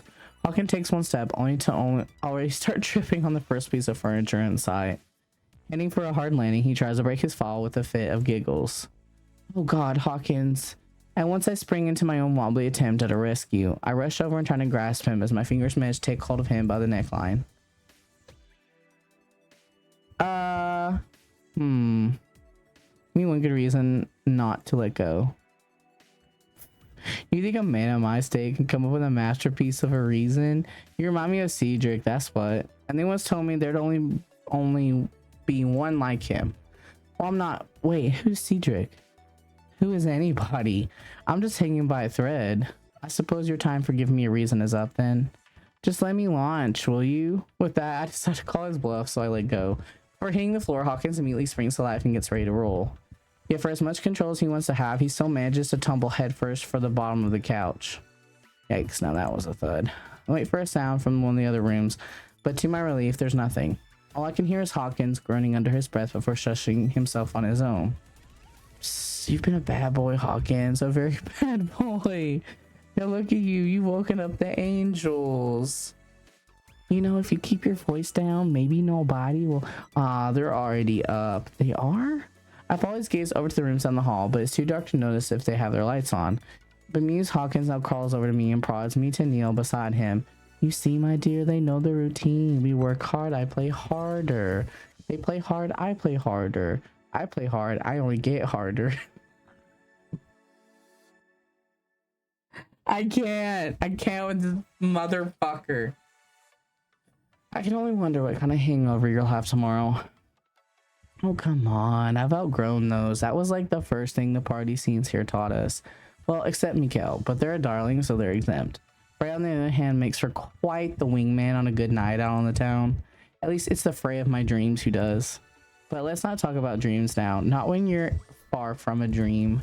In fact, it's been a while since I've had reality. Someone can enter at any second, and yet, somehow beyond comprehension, time seems to stand still once Hawkins touches me. I turned to him, waiting for his next line.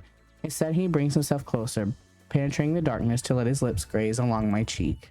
I could tell he's searching for my lips, the desire palpable in the thin space between us. Yet just when his lips come towards mine... Gods, I don't think I drink enough.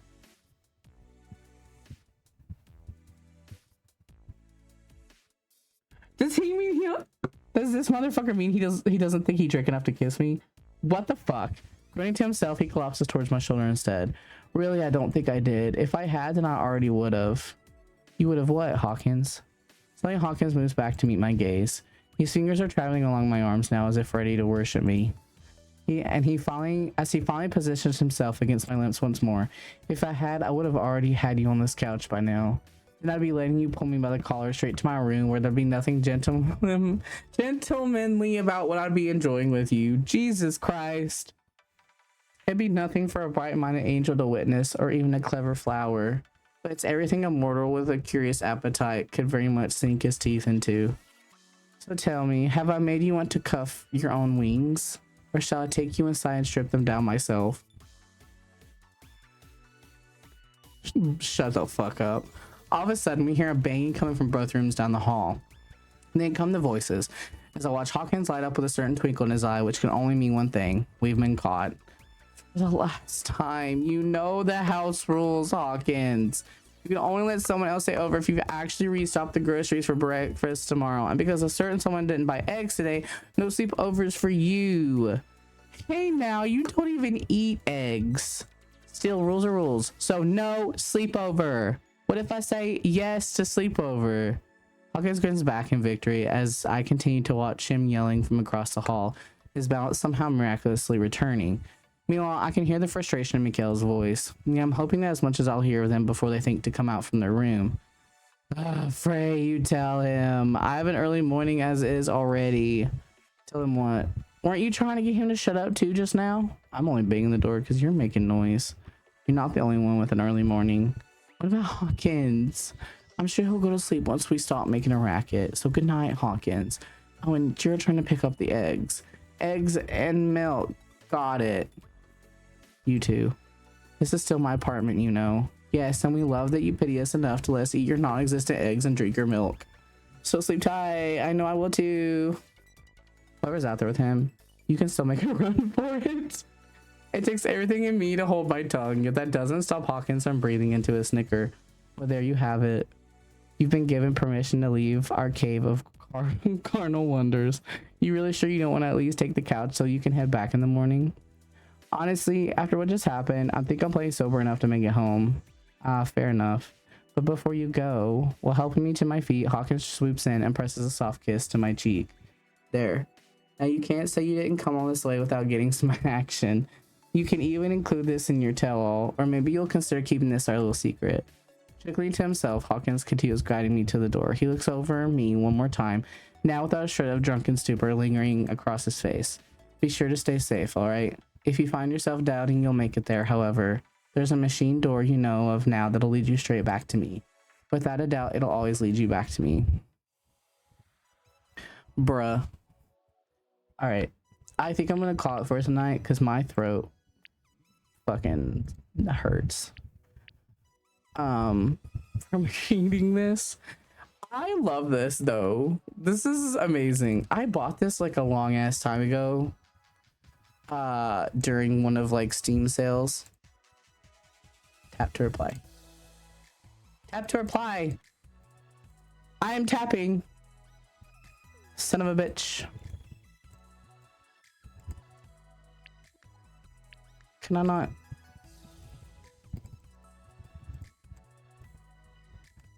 This thing hates me. Wait, hold on.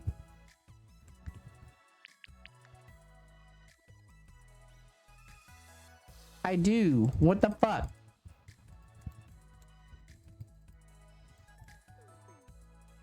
Bitch. I do want to. Can I not? Anyways, that's gonna be it for me for tonight. Let's see. Ugh, man, I'm sorry for how you've had to listen to my stepped up nasally voice. Ugh, just not realizing how bad it is.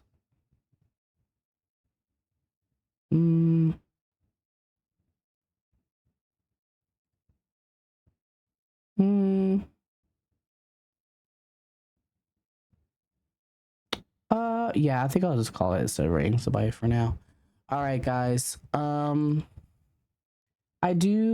plan is to stream tomorrow. I'm not sure what time, so I have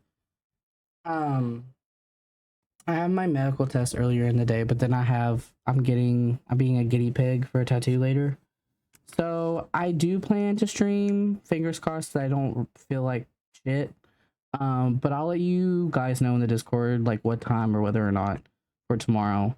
But yeah, thanks for hanging out. Thanks for the spooks. Thanks for sitting through me and the corny dating game. Yeah, let me give you some outro music.